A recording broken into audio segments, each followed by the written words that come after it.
Welcome to the Gritty Podcast. I am your host, Brian Call, and I am joined by my brother, the Gritty Broman. How are you? I'm well. Thanks. Getting hot? That's great. I am. It's a little warm in here. You just put that on. It's because the fan's blowing on us over here. Yep. All right, folks. Our podcast today is with our friend Jeff Parker, and it's about mule deer hunting. Mm-hmm. All things mule deer. And it's apropos because right now we have our mule deer series we launched last Sunday. People are digging it. I think we're almost at 20,000 views. Something like that. Close to it. Just shy. Yeah. Hopefully it breaks that today. I don't know. But we have another one coming out this Sunday. Sunday is part 2, and then the following Sunday is part 3. And so far it's been... Things will die. It's been a really positive experience. Everybody's digging it. And what's cool about it is the only negativity we've gotten for the films is that they have to wait a week between films. So I almost lost my mind editing part 1. Yeah. It was an undertaking. Yeah. You know, it's funny. When you edit video, some projects go super fast and they're really easy, and some are really difficult. Mm-hmm. And in general, if the hunt is sporadic, it doesn't flow real well because nothing happened for 9 days, which is kind of what happens on this first part. Interesting things still happened.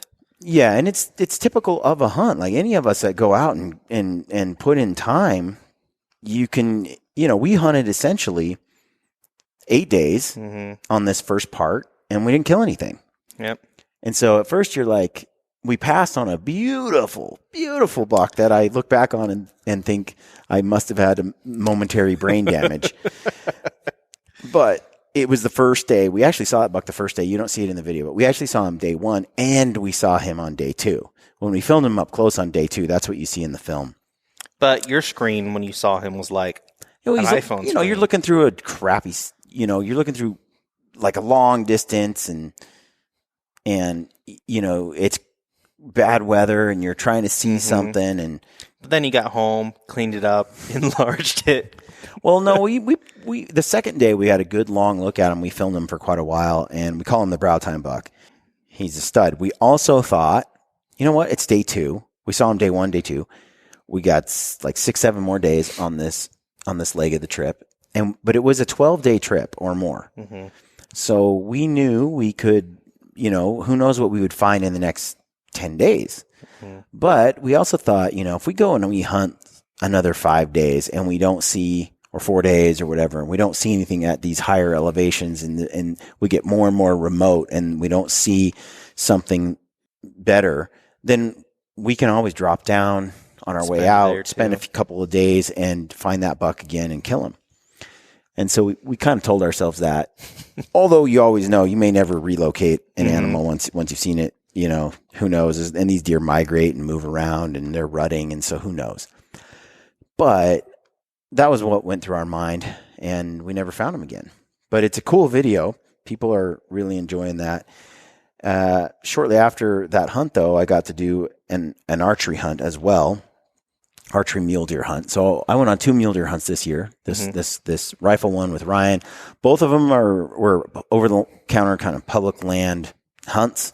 They were awesome hunts, and it gave me, I got to see some pretty sweet mule deer on these trips. Got me pretty excited about mule deer, and it just goes to show what you can do on public land. Somebody wrote in not too long ago and they said, are you guys just like, are these draw tags you're getting or private land? Like, I don't get it. Like, I can't imagine that you're getting to see this caliber of buck on public land hunts. And the reality is that out west, we are blessed. We have a lot of public land hunting opportunities, and there are a lot of old age class animals out there if you put in the work. Of course, you got to develop some skill. I mean, it takes time and years of practice, but some fitness and some health and some wellness and some dedication and refusal to give up, all that plays into, really getting out there. But just to reinforce the point, we hunted those 7 days. We passed on one buck.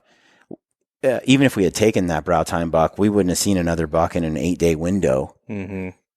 One of us would have gone home with tag soup had we even taken that other buck.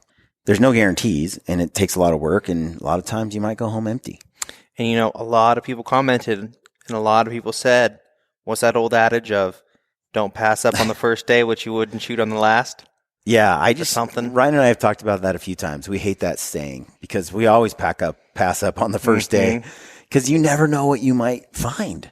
And that mystery, having that in the back of your mind, in your back pocket, man, it keeps me going. Well, I go by the adage of go big or go home. So I don't get that. Like, definitely, I will compromise on the last day in a way I will not compromise throughout the whole. Yeah, because at the end of the day, it's still about meat. It is. Meat has a large role. Somebody made a comment the other day about, I'm not cool enough to hang out with these guys because I'm just a meat hunter.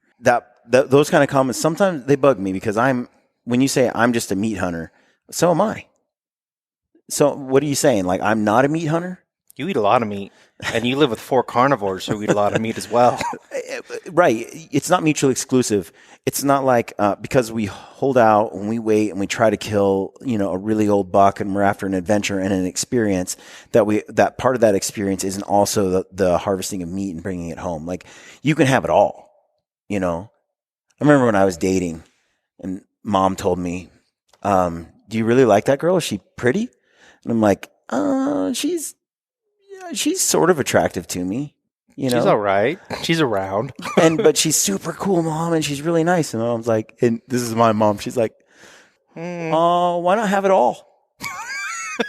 And I was like, well, she's really nice and she's super cool. And Mom's like, or you could just date a woman that you find absolutely beautiful and super cool. Like, why not both? Mm-hmm. And I was like, okay. I mean, and so you can. That's how I approach a lot of things in life, including hunting. Yeah, well, why not have it all? Big, meaty, I want it all. Meaty toad with horns. Yeah, giant horns. Like I want the whole everything.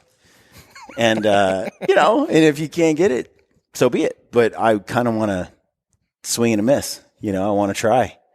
So anyway, today's podcast is with our friend Jeff Parker. So Jeff, he's been hunting a lot of the same areas since he was a kid, and same areas his grandparents hunted, and the same areas that his parents hunted, and then he hunted and still hunts today. Very much over-the-counter public land opportunities for a resident boy. And when you spend that many years chasing mule deer in those over-the-counter hunts, that's all he knows. He's never hunted out of state. Because he said he has a lot of points. Yeah. And he's never gone on a hunt that he couldn't buy over the counter. Exactly. So I thought as I got to know him and we got to talking through social media after the hunt was over, I really wanted to sit down with him and talk to him about his experience with mule deer. And he's got a couple of really big mule deer he's taken, both rifle and bow. And then mostly the house is filled with just lots of like 3 to 4 year old mule deer, nice mule deer, but not giants, know? And he told me that it wasn't until the last few years, he's still pretty young, a lot younger than me. He's like, it wasn't until the last few years that he decided, you know what, I got to quit just shooting deer and start, just because that's the evolution of a hunter, I think, where he's like, I want to hunt older age class animals. I'd rather not tag out, and still chase this animal. But, Ryan mentioned the same thing. He's got a garage full of racks that are all of this certain category of age class. And it's not until years and years of success and filling tags that you kind of evolve over time. And you go from that so-called sort of meat hunter stereotype to the classic, trophy hunter, which I don't like either of those terms really, because they're, like I just ranted a minute ago, they're not exclusive to me, mutually exclusive to me. It's not like you're one or the other. It's just hunting. Some people want to get in, get out with a whole bunch of organic meat, and some people want to get in and they want to soak up the mountains all day, every day for the whole duration of a hunt and maybe come home empty. I just think it's sort of an evolution in a way. But the podcast is good. I think it's got lots of nuggets of information if you're out there trying to kill big bucks, especially on public land and over-the-counter hunts. And I really enjoyed this with Jeff. I'm glad he sat down and was willing to do the show. So I appreciate you guys writing in and letting us know what you think of this podcast. Get on the YouTube channel and leave some comments on the YouTube version of the show, or send us an email or something. Be very cool to hear from you mule deer hunters if you think Jeff's onto something, or if you've had similar experiences. There's something got brought up today that was before we roll into the show. Really bothers me. It's this thing going on in Virginia right now. And for those of you who don't know and aren't following it, I'm just going to read this article. So the Washington Examiner has an article. It's called Uprising. 90% of Virginia counties become gun sanctuaries, expanding movement to 9 states. Stirred awake by Democratic proposals to take, register, and possibly seize their legally obtained weapons, Virginia gun owners in just 43 days have pushed 90% of the state's counties to become gun sanctuaries, the latest 3 on Monday night. Since the November 5 election that gave Democrats control of Richmond, an organic pro-gun movement has prompted the governments of 86 of Virginia's 95 counties, as well as 15 towns and cities, to adopt some type of sanctuary language, putting Governor Ralph Northam and other liberals on notice that their gun control plans aren't welcome. And for those who don't know, Governor Northam, he's the one that said that abortions after babies are born, after a baby is born. After a full-term birth, abortions were still allowed. It was still cool. It was fine. He also was the one that can't remember if he dressed up in blackface or Ku Klux Klan in the yearbook. It's hard to distinguish, He can't remember. So one of the two. This jackass is in there putting all these gun laws in place in Virginia, and the people have rebelled. And there's talk, even in the news, a very real potential for a civil war type thing breaking out in Virginia. The article goes on to say, I did not think it would be that high of a number, said sanctuary advocate and Culpeper County Sheriff Scott Jenkins, who told them when they were passing these laws, he said, look, you do it. I'm going to deputize anyone who wants to keep their weapons. Yep. I'll deputize 1,000 people. I think, what did he say? I love this guy. I'm not going door to door. I will deputize thousands of citizens to protect their gun rights, he says. Good for him. And it goes on to say it's an organic thing that just took off after Election Day. Elections have consequences, and this is the result. This has truly rocked the conservative libertarian group's core. It has really shook a lot of them awake. They are fully awake. Remarkably, the effort has not seen a big push from the NRA. Local groups, notably the Virginia Citizens Defense League, have led the campaign. And it has also become the national model for the movement that has now reached Illinois, Washington, Colorado, New Mexico, Texas, New Jersey, Florida, and Tennessee. But Illinois is credited with starting the movement. What's happening is Virginia is becoming a national story and model, said Cam Edwards, editor of Bearing Arms and National Authority on Gun Laws. Let me skip ahead. It says, the language adopted in the movement uses words such as Second Amendment sanctuary and constitutional, and signals that police will not enforce anti-gun laws, which is kind of the overarching theme of these gun sanctuaries, is that they won't enforce anti-gun laws. Proposals before the Virginia legislature include gun bans, gun registration, expanded background checks, and limits on the size of magazines that hold cartridges. There's certain guns that they said you can't legally have. They want them turned in, stuff like that. And so people are saying no. And now the local law enforcement is also saying no. 90%. There's still 10%. Now, they warn that these resolutions don't provide legal protection against gun control measures. Jenkins said that Richmond should instead enforce laws on the books to target criminals, not those who use their weapons legally.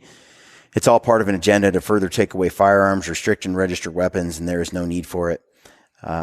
So Brent and I want to go over this down the road in a day or two. We're going to keep following it and cover this because, I did a podcast. I think it's been maybe a year and a half, 2 years now. That podcast is called Give Me Liberty or Give Me Death, and it's episode 337. And in that podcast, I was just in a mood that day. as I had been hearing people talk about the Second Amendment and how it's under attack, and I wanted to basically do a podcast that dropped my 2 cents about it. It's still this. I still feel the same today as I did then. Our laws, our Second Amendment is not there to protect hunting. Our Second Amendment isn't there, for anything to do with hunting, and it's not really even there necessarily for personal self-defense. The primary objective of the Second Amendment is to protect us against a tyrannical government. And there's a lot of people who say, oh, that's ridiculous, or the government's not going to do this, or they wouldn't do that. And in this podcast, episode 337 that I covered a couple of years ago, I basically give a history lesson on the Second Amendment, why it matters, and that the idea that these things wouldn't happen in America, that a tyrannical government wouldn't disarm its citizens and then force them to do things, is absolutely ridiculous. History has never shown that that's the reason. One of the reasons that perhaps our government hasn't turned tyrannical at any point in history is because there's more than 300 million guns in America, and the citizens won't put up with it. Behind every blade of grass is a rifle, Bri. And so here you are with Virginia saying, okay, everybody, we want your guns. We're going to disarm the public, and that is the exact reason we have them, is to stop a tyrannical government from doing things like taking away your guns. I'm not too concerned about any ungulate uprising and coming after me. And so anyway, for those that haven't, go listen to episode 337. It also talks about mass shootings quite a bit, because there's statistics around mass shooting that are just absolute lies or blown completely out of proportion. And of course, we're always disturbed by a mass shooting. But the way the media lies and portrays mass shootings, you think that your kid's going to be involved in one any given month out of the year. The numbers that they spit, by the time from kindergarten to high school, you should be attacked 3 times minimum with those kinds of numbers, Bri. The reality, I drop a ton of statistics on that podcast. It's been a while since I've revisited it, but go check it out. Episode 337. I think you'll find it interesting. In the meantime, Brent and I are going to follow. We'll probably revisit the topic in a few days. And yeah, I think again, we'd like any comments you want to send in. For now, let's get into the Mule Deer podcast. Check this out. Let us know what you think. I'm getting the mule deer bug. Lampers has had it for his whole life. It's pretty cool to cover this species. I'm going to get a couple other guests on about mule deer coming up. So if that's your thing, tune in. We're on that warpath. In the meantime, use the code GRITTY at Mountain Ops, and you can save some cashola, some monies, and get yourself some sissy sticks. Gritty. Yeah, there's a sale going on right now. Use the code GET15. GET15, and you get 15% off. And that's at bigsissygear.com or sissysticks.com. And also at Heather's Choice. She has a deal going on today. If you get in before midnight tonight, it's buy 2, get one free. Get one free meals. So do that, and you can always use the code GRITTY at checkout, and you save 15% on anything you order. So check it all out, folks. Thanks for tuning in. Stay gritty. Welcome to the Gritty Podcast. I am your host, Brian Call, and I am joined today by my guest, Jeff Parker. And Jeff and I met. We met on a Western hunt. Yep. And we were hunting the same unit for mule deer. We kind of met through that hunt, and I got to know you a little bit. You're one of those guys that, you meet a hunter that's super addicted to hunting. Not your hunter that likes to hit it. When the season comes around, they start thinking about it, and then they're like, oh, hunting season is here in a week or so, and they start shooting their bow, and then they go out and they hunt, and then it's over, and they're back onto the NFL or whatever. Yep. Then there's guys that, like me or you, that are obsessed with it 365 all year round. And I can tell right away, you're one of the obsessed ones. Like, it's your life. I'm very obsessed, Brian. I can't figure out why I'm not good at it yet, but I'm really obsessed with it. Well, you say that, but you've spent a lot of years hunting over-the-counter type mule deer hunts, both rifle and bow, your whole life, and you've learned a lot about mule deer, you're not doing these prime draw tags that a lot of people get. Every year you're going out and you're getting it done, and you're doing it on your over-the-counter public land type hunt or your easy draw hunt. And I have actually, to this day, I'm 35 years old. I have not hunted a limited entry tag in my entire life. that is Not one. that is crazy. Not because I have terrible luck either. I'm just not pursuing that type of hunting a ton either. Well, see, and that's what struck me as interesting as I got to know you a little more. The fact that you're doing the public land, over-the-counter kind of everyman type hunt year over year, it's probably one of the hardest ways to get it done. It's a grind, man. It's a grind. You're competing with other hunters. You know, you're competing. You're doing a hunt that's not managed maybe necessarily for trophy potential, and so to be able to, and you've got a bunch of mule deer all around your house. You have a giant mule deer upstairs on the wall.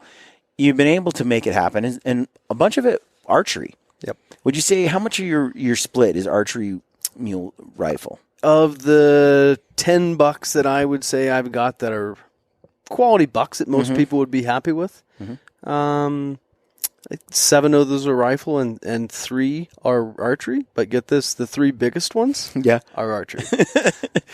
And what do you think that is? I'm a bad rifle hunter.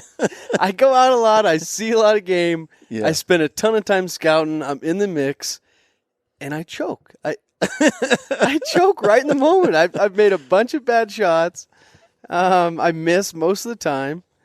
Now, not all that's true, Brian, but I think hunting in the rut, the season that you and I kind of run into each other again, some of those bucks that are just nocturnal monsters, you can find them during the rut. You can't always kill them.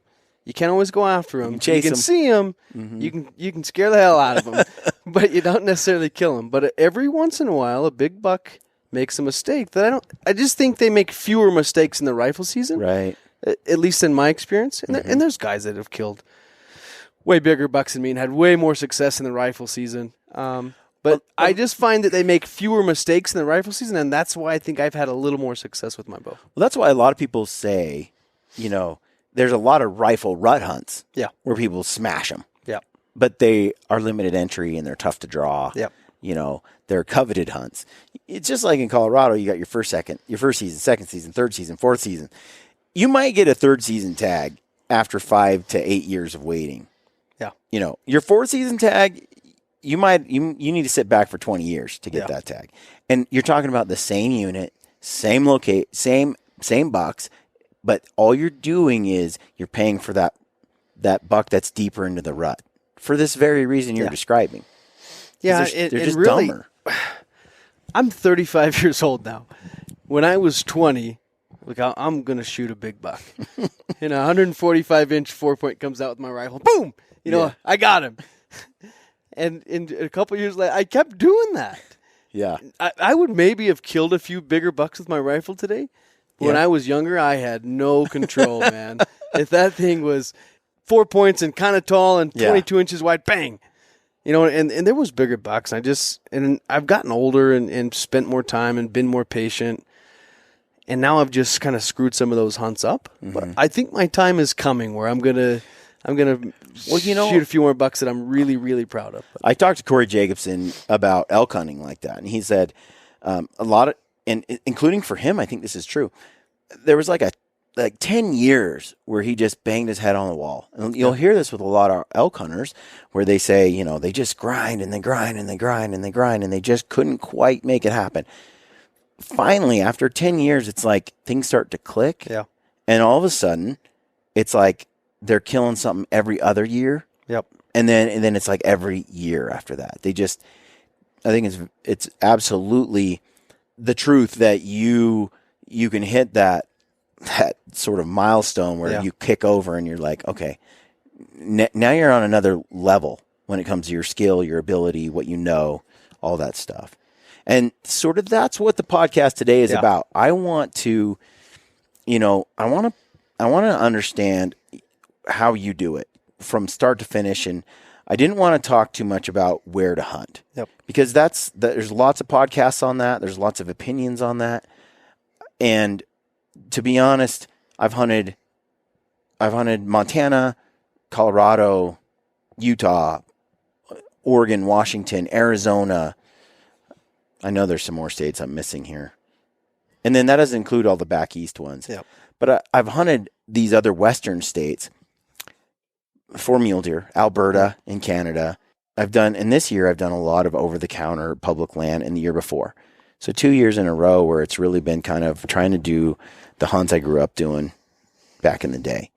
And I'm finding big bucks in every single one of those states, and in every unit in general that we're going into. Killing them is a different story. So I have a lot of people that write in or text me or DM me and say, or send me an email and say, where did you kill that? Yep. Or where can I go to kill a deer like that? And I think it's the wrong question. It should be, how did you kill it? Yep. Should be how, especially when you're talking about something that's an easy draw, over the counter, or is a 1 or 2 point. These are not hunts that are hard to find or get. They're in every western state. Every western state has over-the-counter tags that you can go get and sink your time into and find bucks of similar quality. And what I'm getting at is, I feel like people just feel like if I just had that tag, I could do it. Yep. It's like, maybe not. Because I think it's more, how are you doing it than where are you doing it? So I wanted to get into the how with you today. I've read a bunch of books on mule deer hunting. Sure. And, how to do it, and listened to podcasts for years.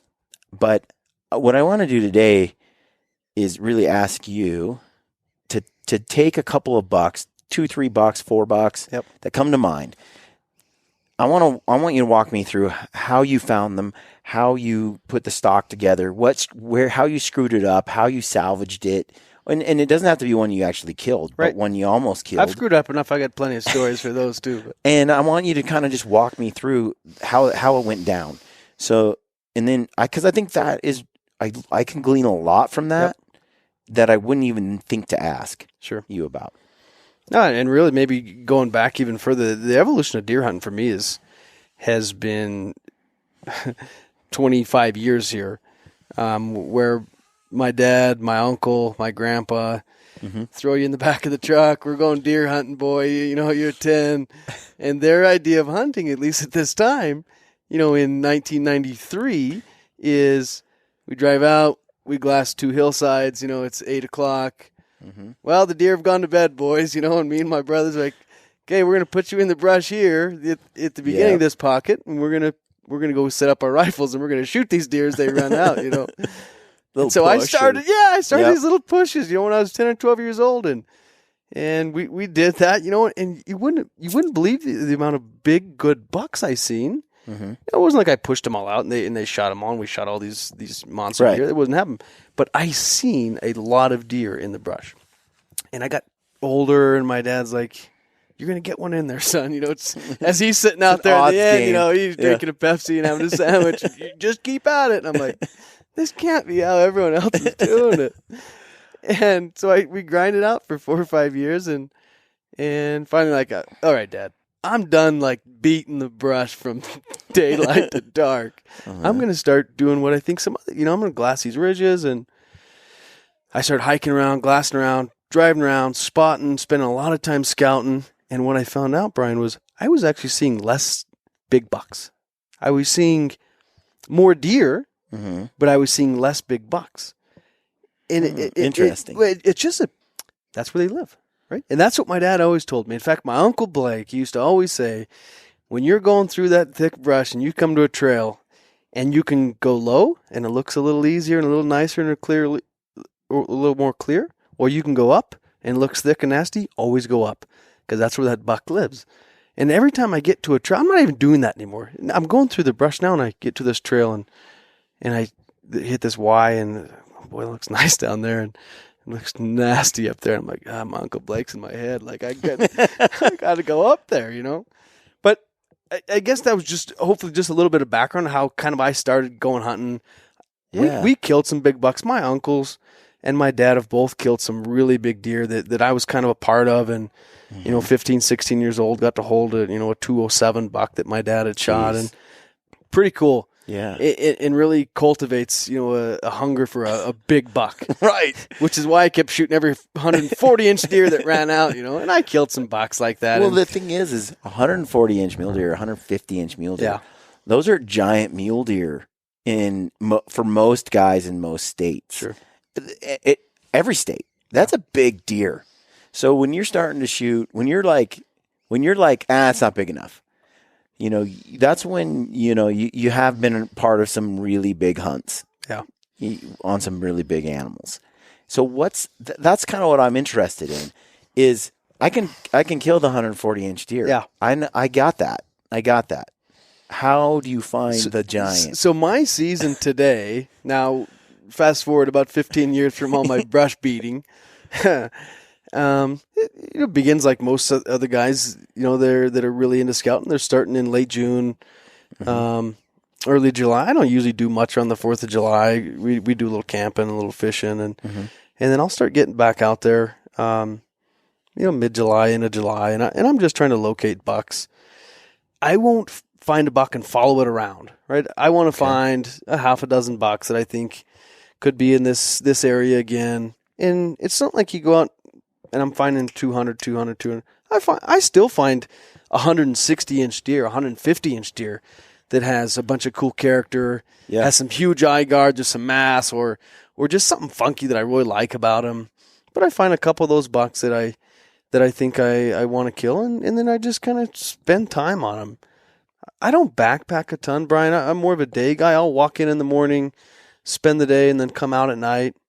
I don't spend a lot of time sleeping on the mountain, but I like to move around and check more than one basin. I can cover a lot of ground, in a vehicle. But then you just kind of following those deer. You and I haven't talked about this a ton. Yeah. I do not like velvet bucks.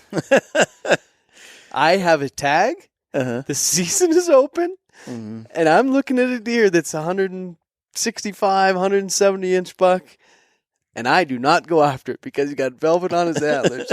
And Robbie Denning's sitting, he's cringing in his grave going, or not in his grave, but he's cringing right now going, you got to be kidding me. He's missing an opportunity. You're missing it. You're cutting yourself short on a season. I do not like velvet bucks.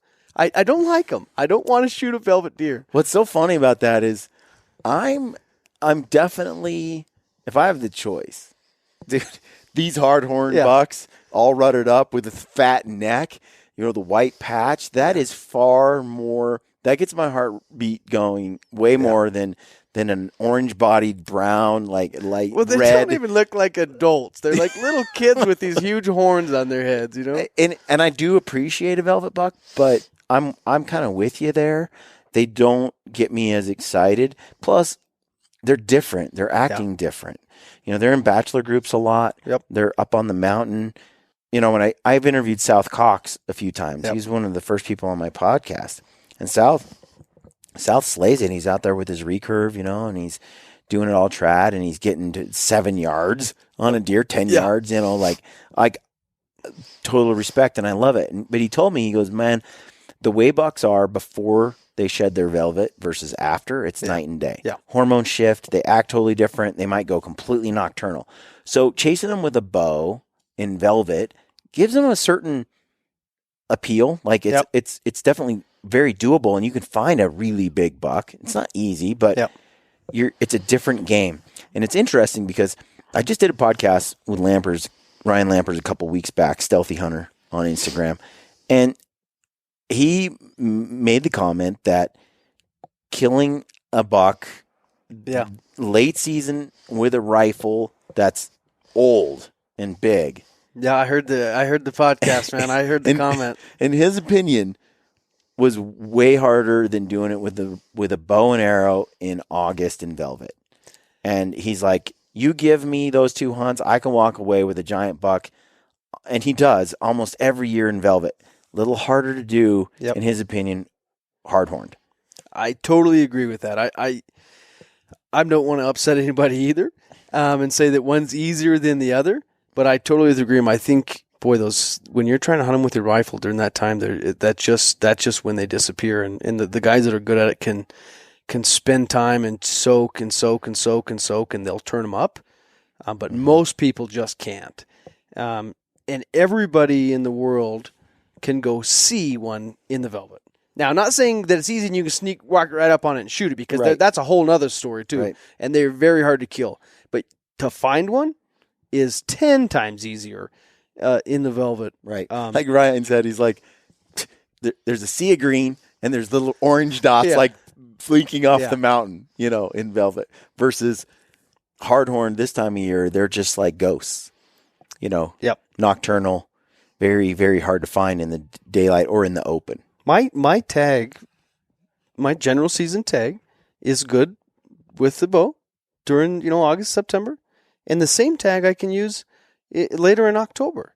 Mm-hmm. I have it in my pocket while I'm scouting, and where my bow is at home, I don't even take it, and that's so silly. It's actually not even that intelligent for a hunter to do that, but because if a 200-inch deer, still 200-inch deer, came walking by me. I'm not saying I wouldn't shoot it. Right. I would shoot it and be the happiest guy on earth, but I truly don't like to go after. I don't want to kill a velvet deer. And it's a personal preference of mine. Yeah. I'm not saying I could. But even if I said I couldn't, but I don't want to. Yeah. But I'm using that time to scout. I relate. I understand where you're coming from, though, because and I think there's a lot of guys in the same boat as you. They're not interested in velvet mule deer. They want a hardhorn buck. Well, what's the magazine? What's the magazine picture of a mule deer? That it's like a light snow. Mm-hmm. He's turned looking back at you. There's like muscles in his nose and his neck. Yep. And he's got these big, beautiful brown, dark timber horns. Probably bleeding a little bit from a fight. It's not this like wispy-haired brown thing with velvet. You are trying to piss people off. I know, but you know what I mean. I do. Yeah, the Christmas card with the mule deer on it, it isn't the... when you think quintessential Western animal, mule deer, majestic, you're not picturing the velvet version. Yeah. You're not. Nobody is. But the guys that, some of the, the guys that shoot a lot of these bucks, the Western guys that are killing these monster mule deer with their bow in the early season, they're better hunters than I am. I am not debating that I'm a better hunter than they are. Well, and it's a different hunt, though, because they can be patternable. Yep. A guy can find that buck in June, July, August, and kind of figure out where he likes to stay and then really kill him before he sheds. But it's different. And that's what I want to get into is you've spent most of your time, chasing the biggest bucks you can find, especially the last 10 years or so. Yep. The biggest bucks you can find in hardhorn. Yep. In October, November periods. With a rifle or a bow, doesn't matter to you. They're different. They're acting different. So how do you pursue them? Back to a little bit of the velvet. I don't want to end that, but you have to find them in September, August, September. Okay. You got to know they're there. I don't just decide October 9th, 10th, I'm going to go out and go deer hunting tomorrow, drive up this canyon, walk up this ridge and go, my dad said there used to be a lot of deer in here. Walk over the hill and go, yep, there still is. I think I'll take that one. So you're finding them when they're in velvet. I'm finding September in velvet, using that time when I could probably be hunting them and trying to kind of follow them, make them patternable. Those bucks usually, and I think it's probably fair to say for most of the West, although I don't have a ton of experience outside of my spot here. Mm-hmm. Once you get into August and September, the bucks I see, they don't go far. And even when they rub their velvet, they just stay in the cover. But they're still in their home. And they'll come out usually for a few minutes in the morning, a few minutes in the evening. And if you love to rifle deer hunt, you better enjoy about 35 minutes of killing time in the morning and 6 minutes in the evening. Or you sat on this buck all day long and you've seen him stand up once and make a circle at some point during the day at 1 o'clock. And lay back down. Yeah. And you better have seen him when he done that. Well, you won't see him again until that 6.5 minute period as he comes out right on the edge of the timber before shooting light. That's when you can kill him. I mean, my experience with those big bucks in October, boy, you got a very limited time to kill them unless you're in the cover. I killed about a 160 buck with my rifle about 7 years ago. We'd hiked back in this canyon. We'd spent a ton of time back in there. There was some bigger bucks in there than what I had shot, but we were still hunting. We had walked back into this basin, glassed everything, seen a couple little bucks. It was a warm day. Boy, in those warm days, they go into the bed pretty early. They're trying to get out of the sunlight and get in the cool dark shade, cool dark timber. And we knew this buck lived there. And I only had a couple more days to hunt. Normally, I would have just left and came back in there and let him come out, give him an opportunity. I didn't want to run him out of there. Usually, you booger a deer in October, you can bump them in September. They're coming back. And even in October, you probably don't run them out of there too far, but then they are super high alert. Even if they stayed in the same county. Yeah. We were just kind of slipping through, me and my brother, slipping slowly through the timber. And that is a technique that I've seen other people use and write about. It is a very powerful technique that I don't think people utilize a lot, to go still hunting, just slipping your way, a step every 4 or 5 seconds, get to a little tree, glass in the timber, have some 8x42s, have some little binoculars that you're glassing in the timber. You think you can see everything with your eyes? You can't, man. Yeah. You'll catch a deer if you can 80 yards from you with your binoculars in the timber. Yep. I am one of those people. I'll take one step, glass, one step, glass. And I'm doing that in the timber. Yeah. And I'll hunt with someone who's really used to open country. Yep. But I grew up hunting in Oregon or even Prince of Wales Island for black bear. Yep. I've done a lot of that. It's like I need to be able to see 30 yards, 40 yards in the brush, especially if the ground's wet and silent or there's a little drizzle of rain. It's like for blacktail. When I'm still hunting, it's like I'm standing still glassing more often than I'm moving. Yep. Then I take one more step and then I'm glassing again, or 3 steps and then I'm glassing. And you're just kind of actually, it's like ambush hunting. Yep. You're moving so slow. You're just kind of waiting for something to happen. But it's interesting you say this because Robbie Denning gave he did a seminar at the Western Hunt Expo. And he said exactly what you're saying right now. Really? He said to kill giant bucks, it's like in October, that they're in the timber. That's where they live, in the timber. You're not going to glass them. Nope. You're not going to glass them. So he's like, if you want these giant bucks, he's like, one of the things that a lot of guys don't think about or they don't try is you actually have to go into their living room and you got to still hunt it with a gun in the trees. It goes back to the story. That's crazy. It goes back to the story I told you earlier about Dad saying, get out in the brush, boy, we'll pick you up at the end. And I used to see some really big deer. And I thought, boy, I live in a great state. There's a lot of big deer around here. And then I got older and I'm like, Dad, I'm not doing that anymore. I'm tired of face scratches and falling down, but not actually touching the ground, but crawling over the brush. Yeah. But I seen bigger bucks. Then I got out and I'm just glassing out this open country and I don't see the big bucks I used to see when I was little. And you start, it was better times back then, when there was big bucks. It was where I was hunting. It was that my dad made me crawl through the brush, but that's where the bucks lived, which is also why my dad and my uncle are sitting out there with their guns on their tripods. Right. Because they know that they're in there. And little Jeff's going to scare them out of there, and they're going to shoot them when they run out. It's actually it's an old tradition for old Western mule deer hunters. Yeah. Go on these little pushes, When I was a kid. But it's a pretty proven strategy. I'm 45. And my uncles, that's all they did were pushes. They'd drop you off in this slot canyon. There'd be 4 of us kids, and we'd start walking through. Our scent would be blowing through it, and we're trying to get them to jump up and run through. I think back in the day, it was done so frequently that a lot of these older bucks would just hold like a quail. Yep. I've had deer come out from underneath my feet. Yeah. I'm worried their horns hitting me, as they blow out from underneath my feet. Bucks, they will hold. Big bucks. One time, Anthony shot this giant elk in Mount Emily. It was a cool hunt. We found it. We were celebrating, screaming, when we finally found it, because it was a long tracking job after he shot it with his bow. We get there, and we are just like, oh, my gosh, and we're high-fiving. We're there 15 minutes talking and finally this gigantic mule deer, gigantic buck, about 20 yards from us. Couldn't take it anymore. And he just jumped out of his bed. And I was like, blew my mind. He'd been there the whole time, 20, 30 minutes, just right under our nose, and he didn't get up, and he was a monster. And so the way that these old deer behave compared to a young deer, there's no comparison. Yeah. And that's one thing that intrigues me about it. That's why I kind of want to, that's kind of where I'm at now in life is I've hunted the younger deer, the 3-year-olds, even some of the 4-year-olds. And when you start getting up there in age, they're so much smarter. It's like the intelligence of a 3-year-old kid, a 5-year-old kid, and then all of a sudden, a 40-year-old dude. Like it's like they change so much. It's dramatic. So back to your story, you're getting after this buck in I know timber. he lives there. You're still I know he hunting lives it. there. We've And seen him in there because I've of been, September and September. August? I've been up there in August and September? August and September. I know he's in there.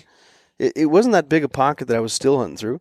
And that's the other thing. I don't just like go to the deepest, darkest, densest forest, although there's deer in there too. Mm-hmm. I'm trying to still hunt through an area I've spent enough time in that's got a couple of, they're a few hundred yards long, or there's some pockets I know this deer lives in. Mm-hmm. Like, I'm really alert when I go in there because I know he lives there. Yeah. Yeah. And I just happened to come around a big Doug fir tree in there, and I caught an antler laying down. Really? Was there wind or No, any kind of cover or sound? there was, as I think back, that's 7-8 years ago.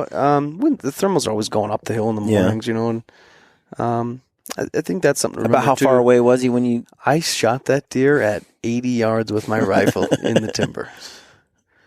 Okay. For some guys, they could shoot that deer with their bow, right? Yeah. Yeah. 80 yards in the timber with their rifle. And this is an October hunt. This basically. is an October hunt. And how do you know? Because mule deer they migrate a lot. They're up in these mountain tops, but they're also down in the low country. How do you? My home state here, you can hunt deer from 5,000 feet, even lower, all the way to about 11. And there's deer in all those levels really all year. The bucks, usually the bigger bucks, like the high country where it's a little bit cooler. You usually got to get up there and get after them. But you'd be amazed how many good bucks you can see that are at 7,000 feet, even in the summertime. Okay. Everybody has a high country bug these days where you want to head to the high country, Climb to the top. Climb to the top. Mm-hmm. They're driving by and hiking by bucks that they're going up there to kill. I promise you. Yeah. We hunt I really like about 7,000 or 8,000 feet because you can get some of those early snows and it doesn't push them out of there. When you're hunting at 11 or 12,000 feet and you get some of those early September snows, the deer start moving out of there. So maybe a deer you've been hunting and know where he's at and know where his territory is, and now it's pretty hard to find when they start migrating. Where if you're hunting at 7,000 or 8,000 feet, where I spend most of my time, you get some of those early snows, but it's not so deep that they're driving them out of there. But okay, but for me, it's kind of we start in September or in June, July, scouting. Really start paying attention August and September. Hunt October, and then we get to hunt them in the rut, later in the season with our bows, where I run into you, right? Yeah. Yeah, and so question on my that. wife my wife hunts. She shoots deer, but I'm like, it's a short season. It's like 30 days for archery in the beginning and, a couple weeks for a rifle. I hunt like 30 days, and she's like, you haven't been home since June. It's addictive. It's addicting, man. Well, one of the things that interests me is there's bucks you see that you don't hunt. Correct. So walk me through something like that. Why do I choose to pass on a deer? Yeah, and when do you choose to pass on a deer versus when you choose to go for it? You and I have talked about this a few times. I choose to not stalk deer when it's different now. And you hear people talking podcasts and everyone's like, it's situational and this and that. And it is, but in the rifle season, unless I think I can kill that deer, I'm generally not going to go after that deer. I'm not going to try to push the envelope in October because that deer is a goner. He goes under some pretty tight cover. The only reason I killed that deer in the timber a few years ago was because I only had a couple more days to hunt, and I was looking for him. I hadn't even seen him that morning, but he'd been hanging around that area, and I kind of went in there looking for him. But if I see a deer that I want to kill, 170-inch buck, and he's just in a bad spot, I'm not that sneaky. I try to be. I'm not this expert stalker, right? I try. Nobody is. And you can put stockings on. You can do all these things that help. Mm-hmm. But boy, mule deer have these big bug eyes, and they just see you, hear you, smell you. They have these huge, these ears are just collecting satellite sound, dishes. Right? They're collecting sound from everywhere. When they're laying down, they're tough to shoot, man. Yeah. And when the guy snuck in there, shot him in his bed. You ever try to shoot a deer laying down? I kind of don't like it in the brush. What are you shooting at? I don't even know what you're shooting at. And their vitals squish around and they move and they're situated differently. It's tough. But my question, there's a number of bucks you passed. You didn't go after that day. Yeah, talk more about the archery season. Yeah. Did you think you could find them again the next day? Is that what you thought? I am very. And if we're going back to the rut, the season that you and I just hunted, I passed a bunch of bucks, a bunch of stalks. I am very confident that I can find that deer the next day. One, I've been watching him. I'll usually start looking for, a hunt that opens in mid-November. I'm looking for those deer as soon as the rifle season ends, end of October. You don't get as much time to scout for those deer, but again, I've lived here my whole life. I kind of know where to start looking, which is really helpful. But I've seen those deer. Usually a deer I'm hunting, I've seen 4, 5, 6 times. I kind of know where he lives, and it's oftentimes a deer I've seen last year. He's living in this area. These deer in this area do this thing, and they're back after year. They're back in the same spots. But what about the snow? And what about the migration? What about the rut? Does the rut make them go 3 miles over, or do they kind of stay? No, they usually, in my opinion, Brian, the bucks, they have a pattern. They have a loop. Mm-hmm. And everyone say, they're patternable. They're not quite patternable, but they have a loop.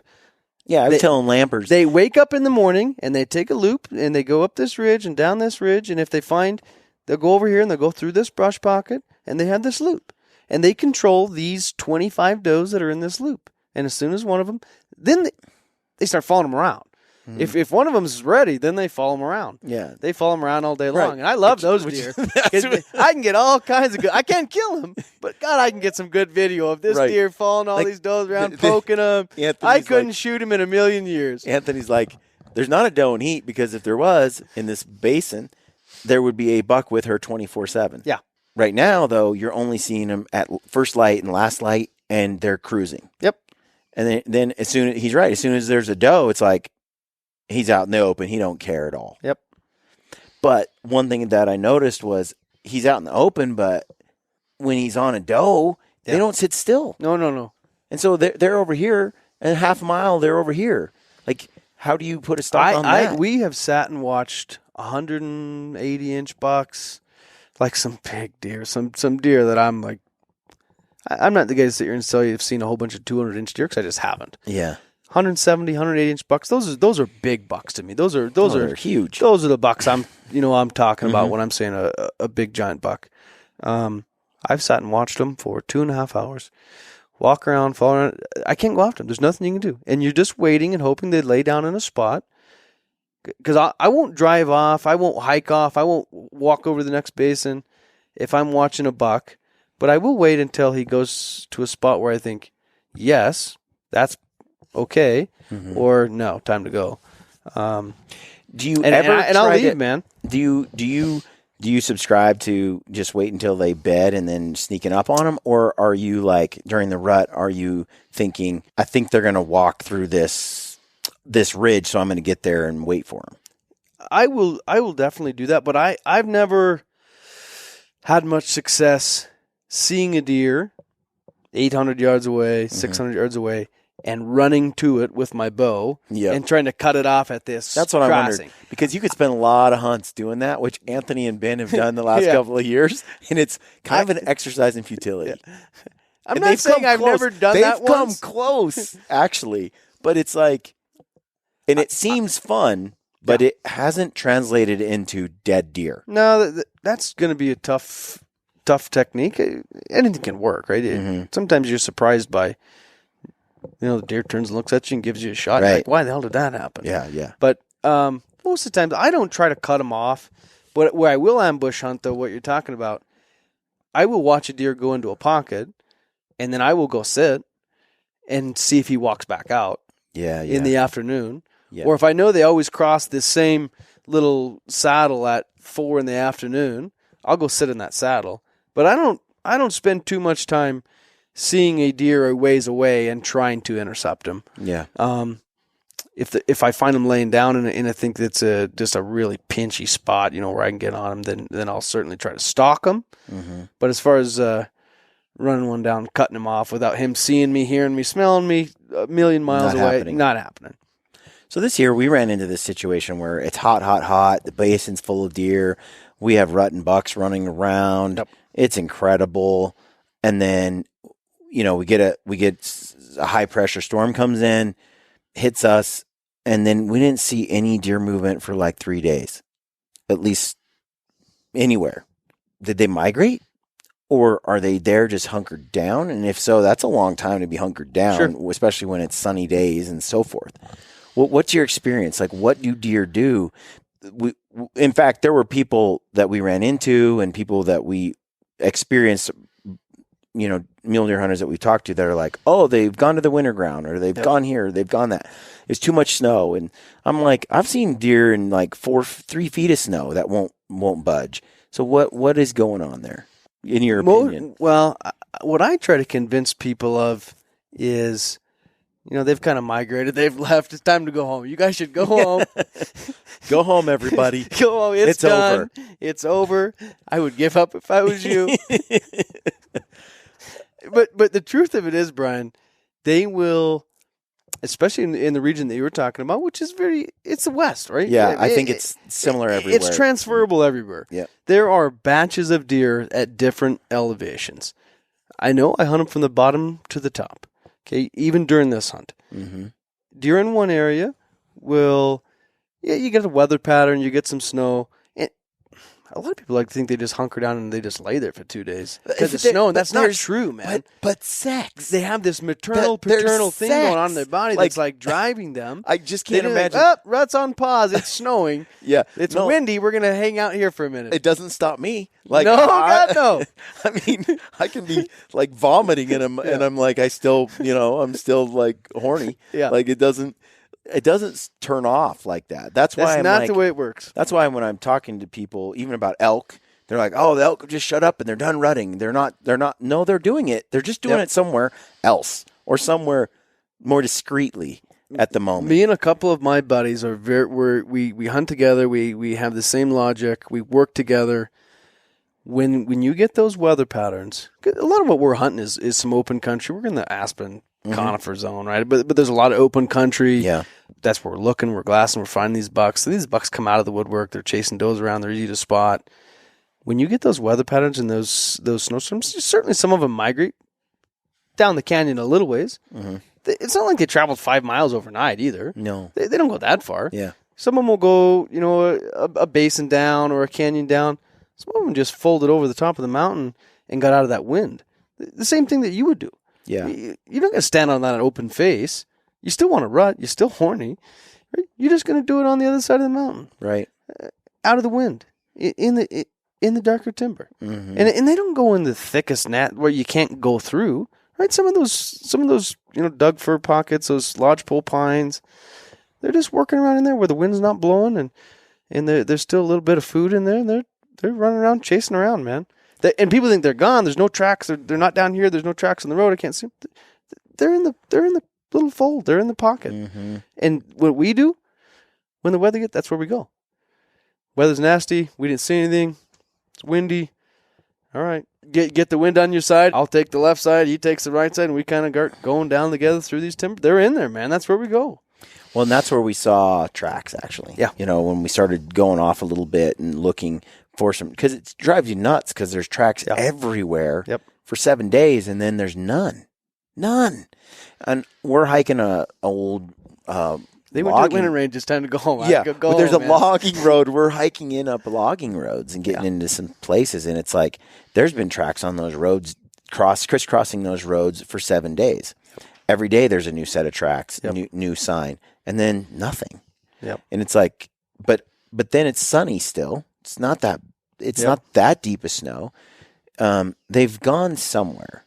The snow that you and I experienced is not even close enough snow to run a deer out of there. Well, and as I talked to Anthony about it, he's hunted all over the West and mule deer. He's done a lot more rifle hunting for mule deer in late season than he did, before when we were kids. And same thing there. He's seen them come out and disappear for a few days, but they always come back. So when we used to hunt blacktail in Oregon, the second season would open November 17th, generally. And then you'd have until like December 5th or 10th to in some areas to kill a buck. Not bad dates, the rut sort of happens a little earlier sometimes, I felt like, but you could always find like a doe or two that were coming in a little late. But anywhere in that window, especially if we're hunting the foothills of Mount Hood area, you'd get these bucks cruising down, and they would be at different elevations, and they would be pushing does, but it might go dry for 2 or 3 days in an area where you don't see a single track. Yep. And then all of a sudden, you just keep going back, and then boom, you'd be in some really hot deer activity. And it's like they just were kind of moving down the mountain, and they finally came through that spot, and there's a doe in heat, and there's a buck with her. But there was some seriously deep snow. Yeah. It's deep, and they were still hanging out there and there were deer still above them. When you guys kind of hit that dry spell there where it was, it's kind of feeling like this thing's over, and talk to some people, and they've headed for the winter range. I went up. I went higher. I've been up there enough. I've lived here long enough. There's more deer coming, and when you get some of those deer start to move and come out of some of the thicker cover, and it's not that they're in there hiding, it's just that there's a lot of cover up there. Yeah. You can see some more of those deer, too. I went up. Well, we did see deer really high. Yeah. And we're like, well, there's deer up there. Yep. But why would they go up with all this heavy snow? Like, wouldn't they move down? They always move down, but those are still new deer coming out of the top, man. But some of the deer that you guys were hunting in some of those bucks, we've seen those later in the season down lower. I mean, they do go down. There is a natural kind of migration. It is a migration hunt. Yeah. And a lot of times you'll get to hunt these bucks for a couple days at a certain layer, and they're gone, and you just don't know what happened. And it's a migration hunt. You're going to have that. If you spend enough time, you can usually follow them, and most of them will hang in one elevation for 4, 5, 6 days before they move. And then hit another elevation. And they hit another elevation. You can kind of follow them down the mountain. I've always had more fun unless I just find the buck, the one I'm in love with. Yeah.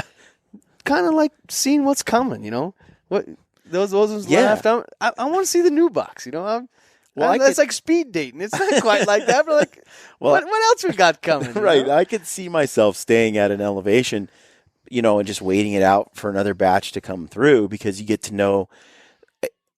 We talked about this before deer we started only the on camera. 10% of the mountain, right? After you've hunted long enough, deer, elk, they're the same. They don't want to work any harder than they have to. Nope. They use the same low always spots. The path of least resistance. Exactly. If there's a fence, whitetail guys know this. If there's a hole in a fence, that's where the deer are going to go. Yep. So often. And so you start to figure out a certain basin or a certain canyon or draw, and you start to see how they use it, and you kind of put the pieces together. I imagine, the next batch that comes down, they're going to utilize it the same way. Exactly. That was kind of what I was getting to there for sure. They don't go anywhere. It may be boring for a couple of days, but I do like to move. You and I have a different I love You tree stand love to hunting. tree stand, man. I do. And I love to spot and stalk. I love to work together with a group of buddies. You pinch them. Mm-hmm. You pass on stalks. Some stalks you're like, okay, that'll work. I'm going after that. But you heard other people. We'll kind of bump them. Set a guy up on a little exit route or something. But I think you are crazy. Batshit crazy for sitting in a tree stand for 12 hours, daylight to dark. Dude, I think you're going to kill. Love it. You are going to kill a big buck doing that. That is a very fantastic technique. But you have to be batshit crazy to sit in a tree stand that long. That's what Lampert It's says. cold, man. There's like bucks running around. They're like, But the thing you're is crazy. The thing is like if you were following the story this year, and this is usually the case in the rut hunt. Sure. If you get in the right spot and you're kind of putting the pieces together and it's a chess match, right? And you start to see how they're using the area, it's not hard to stay there. Yeah. No matter how cold it is and no matter, how long you got to sit there when you're seeing deer every hour, every 30 minutes. And for like 5 days, I was like, buck, doe, buck, doe, just all around me. So I just got to sit here in this freeway where no one sees me, and I just got to watch. And I'm like, one of these moments, any minute now, a big buck's going to step out and I'm going to smash it. And your sandwich is frozen. You can't even eat your damn sandwich. But the problem I ran into was, first of all, I underestimated the alertness of these mature mule they have deer. an uncanny sense just to spot you. I've hunted a lot of like we said earlier, 140 mule deer. Your standard 4x4 bucks. They're just not that hard to kill. Yep. Compared to these other deer I'm talking about. And I just underestimated them. I really did. I've poo-pooed a little bit on the mule deer guys. Yeah. Like, mule deer aren't that brilliant. They're not that smart, guys. They're kind of the dumbest of the deer. I'm the same. I've never shot a whitetail, but I've watched enough hunting shows go, like who couldn't sit in the tree and they walk by and they shoot one. Like, Right. And it's like, the truth is, whether it's a blacktail, whitetail, a mule deer, a coos deer, when you're talking about an old age class animal, they're on a different level. Yep. And I just didn't give the mule deer the respect they deserved. I also didn't expect necessarily on my first year out to see bucks quite that big. Sure. In fact, I expected to see a lot more average bucks, and I really saw a big age gap. Sure. And, I know that out west, mule deer are extremely susceptible to winter kill. I mean, that's really the ebbs and flows of good mule deer hunting out west is, when was the last winter kill? How many years since then? Yep. And what I noticed out here, on this hunt, and then when I was hunting Colorado a couple of years before, there's like these gaps in age classes where it's like everything's a 2x3 or 180 inch buck. Yep. Where did everything in between go? They all died. Yep. They didn't pull through, or there's no fawn group that made it that season because they all died. And so you have these gaps sometimes and so you might stumble into a unit at the perfect time where the deer everything's are a the big 5-year-old. ones? Yeah, the deer are the big ones.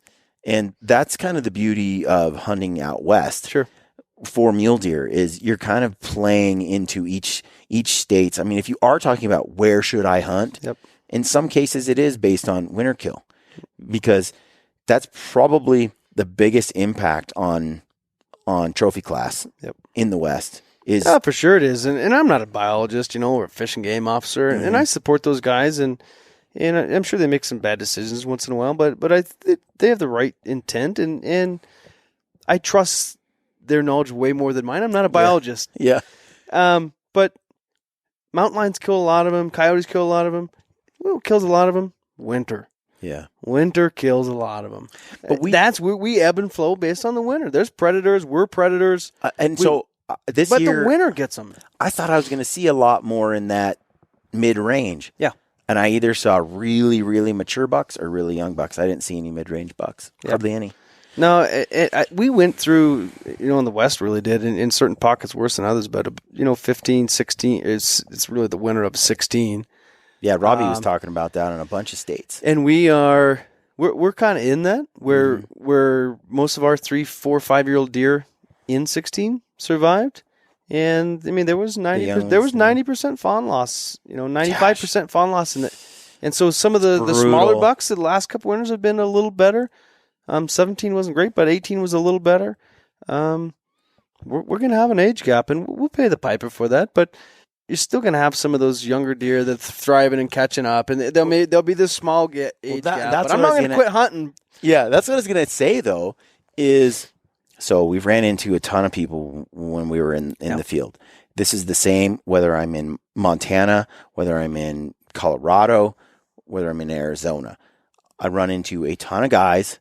We sit down, we talk, and they're like, this unit isn't what it used to be. Yep. It sucks, and there's no deer here. Whether it's elk, it doesn't matter. Every hunt I go to, that's what most people say, or they're not talking, they're not out, the rut's not on, blah, blah, blah. Yet, we find ourselves in game in every unit. Yep.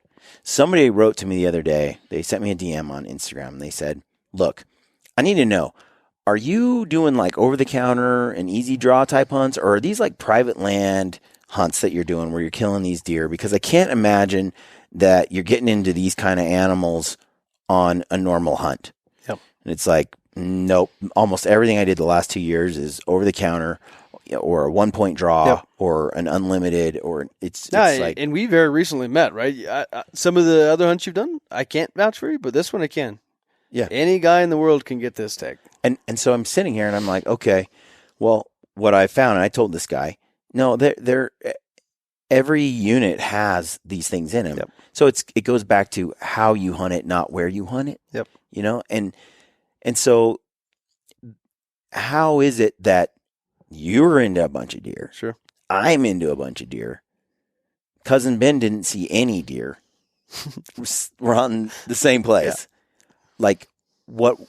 And then half the people I ran into or people I hear about, there's no deer. They didn't see anything.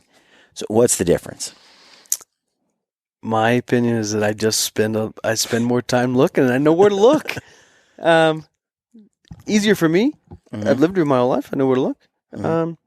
You've probably gotten more hunting experience, in the last 5 years because you're hunting multiple states and multiple areas, than I have in the last 20 years, right? But I kind of know where to look in my home state and my little honey holes. And but Brian, I've been sitting in my pickup truck, and I know you've done this before too.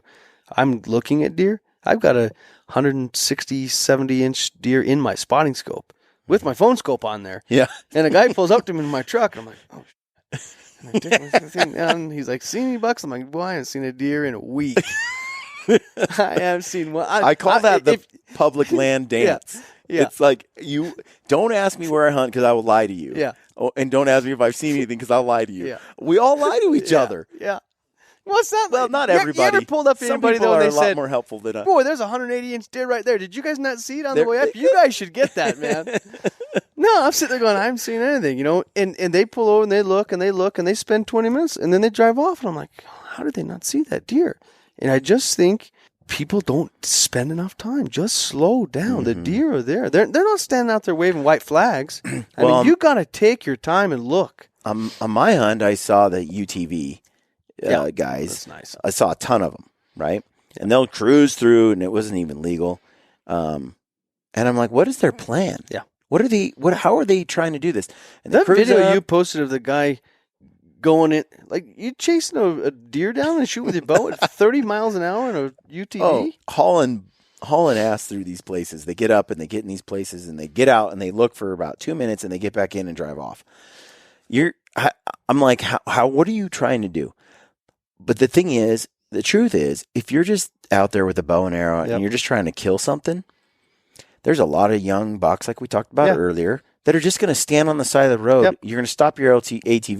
You're going to get off and you're going to shoot it, and they're just going to stand there. Yep. And I think that's kind of where they're at in their hunting strategy, in their mindset, in their drive, their interest. And hey, if it's legal, sure, and you're doing it in a legal way, and that's the hunt you want to have, more power to you. But I'm looking for something a little bit different. Yep. But there were many bucks, even on this hunt. Yep. We're driving along, and boom, right on the side of the road, there's a decent 3x3 buck, and he's with a doe, and he's dumb. Yep. And you stop and you get off, and you just look at it, and he doesn't care, and you could just smoke him. So I think that again, back to age driving class, 30 miles an hour when that happened. yeah, Probably. and I think I know what you mean. I think that they That's not the deer I'm trying to kill, and that's not the deer you're trying to kill. Either. No, you're talking about a different kind of animal. Maybe you asked me what do I do this different, and I drive up to a spot. Mm-hmm. I glass everything in there. You told me you don't even get out of your truck half the time. I don't even get out of my truck half the time, Brian. You just got one of those like mounts on the window. I got this little deer call. My spot and scope like shoots off this like deer call, and they all just like show up, come up, stand up. But no, you can cover a lot of ground in a vehicle. Mm-hmm. I will drive to 3 or 4 little good glassing points I like. If I don't see anything there, any of the deer that I'm looking for, I'll hike up to another glassing point. I will at that point. Okay, it's time to get out of the truck and go look for something. But I don't drive to a glassing point and sit there for 15 minutes and drive to the next one. I drive there and sit there for 2 hours before I drive to the next one. You think you glassed one spot in 15 minutes, which is what most people do. They drive, they hit that spot, they scan, up on to the next one. I got to go to the... You didn't look at 5% of what's in that canyon. No, and I mean, there's always, you glance, you do your search. I find a lot of stuff with my eyes before I even use my binoculars. Yeah. Is there just a gimme on the mountain? Yep. Right? And then it's like, okay. Low-hanging fruit. There's nothing there. Okay, now I'm going to look a little deeper. Now I'm going to grid it. I'm going to do this. I'm going to do that till you kind of narrow it down. But the other thing, too, is they're moving during the rut at certain points. And to me, it's like, at least like as I've hunted with Ryan, he's a mule deer slayer. He'll sit on a spot all day. Yeah. And he'll look at the same hill all day. Yep. Because he's sure there's something big over on that hill. Just because it looks gross and nasty and no one would ever go on that hill. And he's a little tougher than me. I can sit in a spot for a few hours and maybe half a day. I can't do that. He's same as I can't sit in the tree stand. He's patient as Job. Yeah. And he will sit there and he'll look and he'll wait for something. All he needs is that buck to stand up or move for 60 seconds. Yeah. Right? Yep. But he is literally from morning till dark. He's nonstop like that.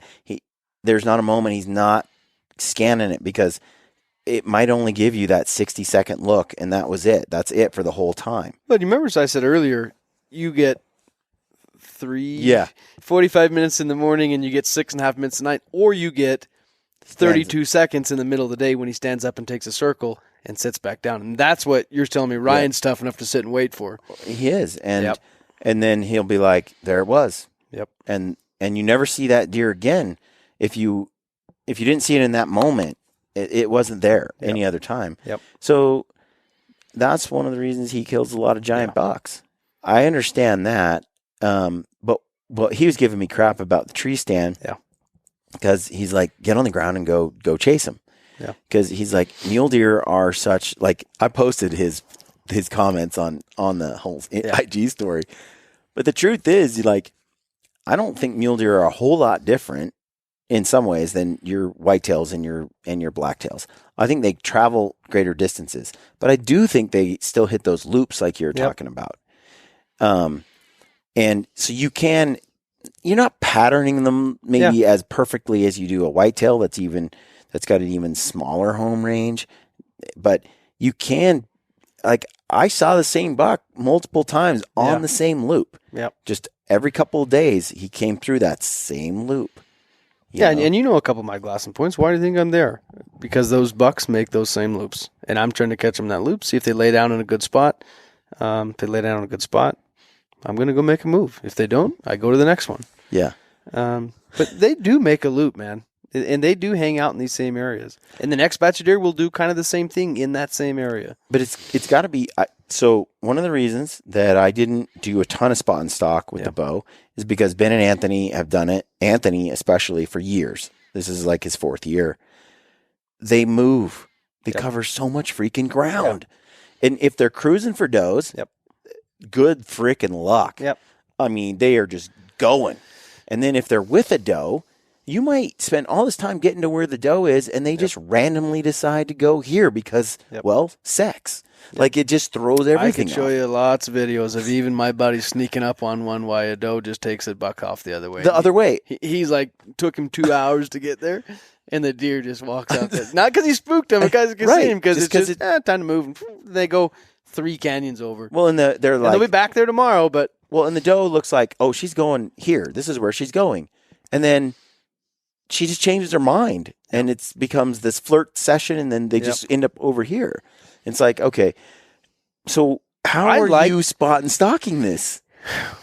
We have more success when they lay down. They lay down. Yeah. Right? They don't just, they're not moving all day long. Now, they're moving more during the rut, but we'll watch them until they lay down. And I hunt with a couple of buddies. The most successful hunts we've got. In fact, I've got a 176-inch deer upstairs. This thing's a stud. That I shot with my bow on what we call... That thing looks bigger than 176. He just looks more like 186. Well, like this is... You've seen the score sheet. This is an actually officially measured 176 buck. But it has a ton of mass. And is just kind of muscly, chocolate tough. horns. It's a beautiful, beautiful buck. Mm-hmm. So it's a buck I'm very proud of. Then I shot it with my bow, and but we shot that buck on what we call pinch hunts, and people call them different things, bumping them and do this, but we watched that buck lay down, and I'm gonna ask you a few questions. You're gonna help me get through this, but we watched that buck lay down. I watched him lay down from about 500 yards, just above a little brush pocket, a little teeny tiny saddle right above him. Little rock cliff to his left. He had kind of another escape route, kind of off to his right. Mm-hmm. But it was kind of flat, and it just didn't look like a natural path. And we sat and we talked about this for 45 minutes. Okay, where do you want to sit?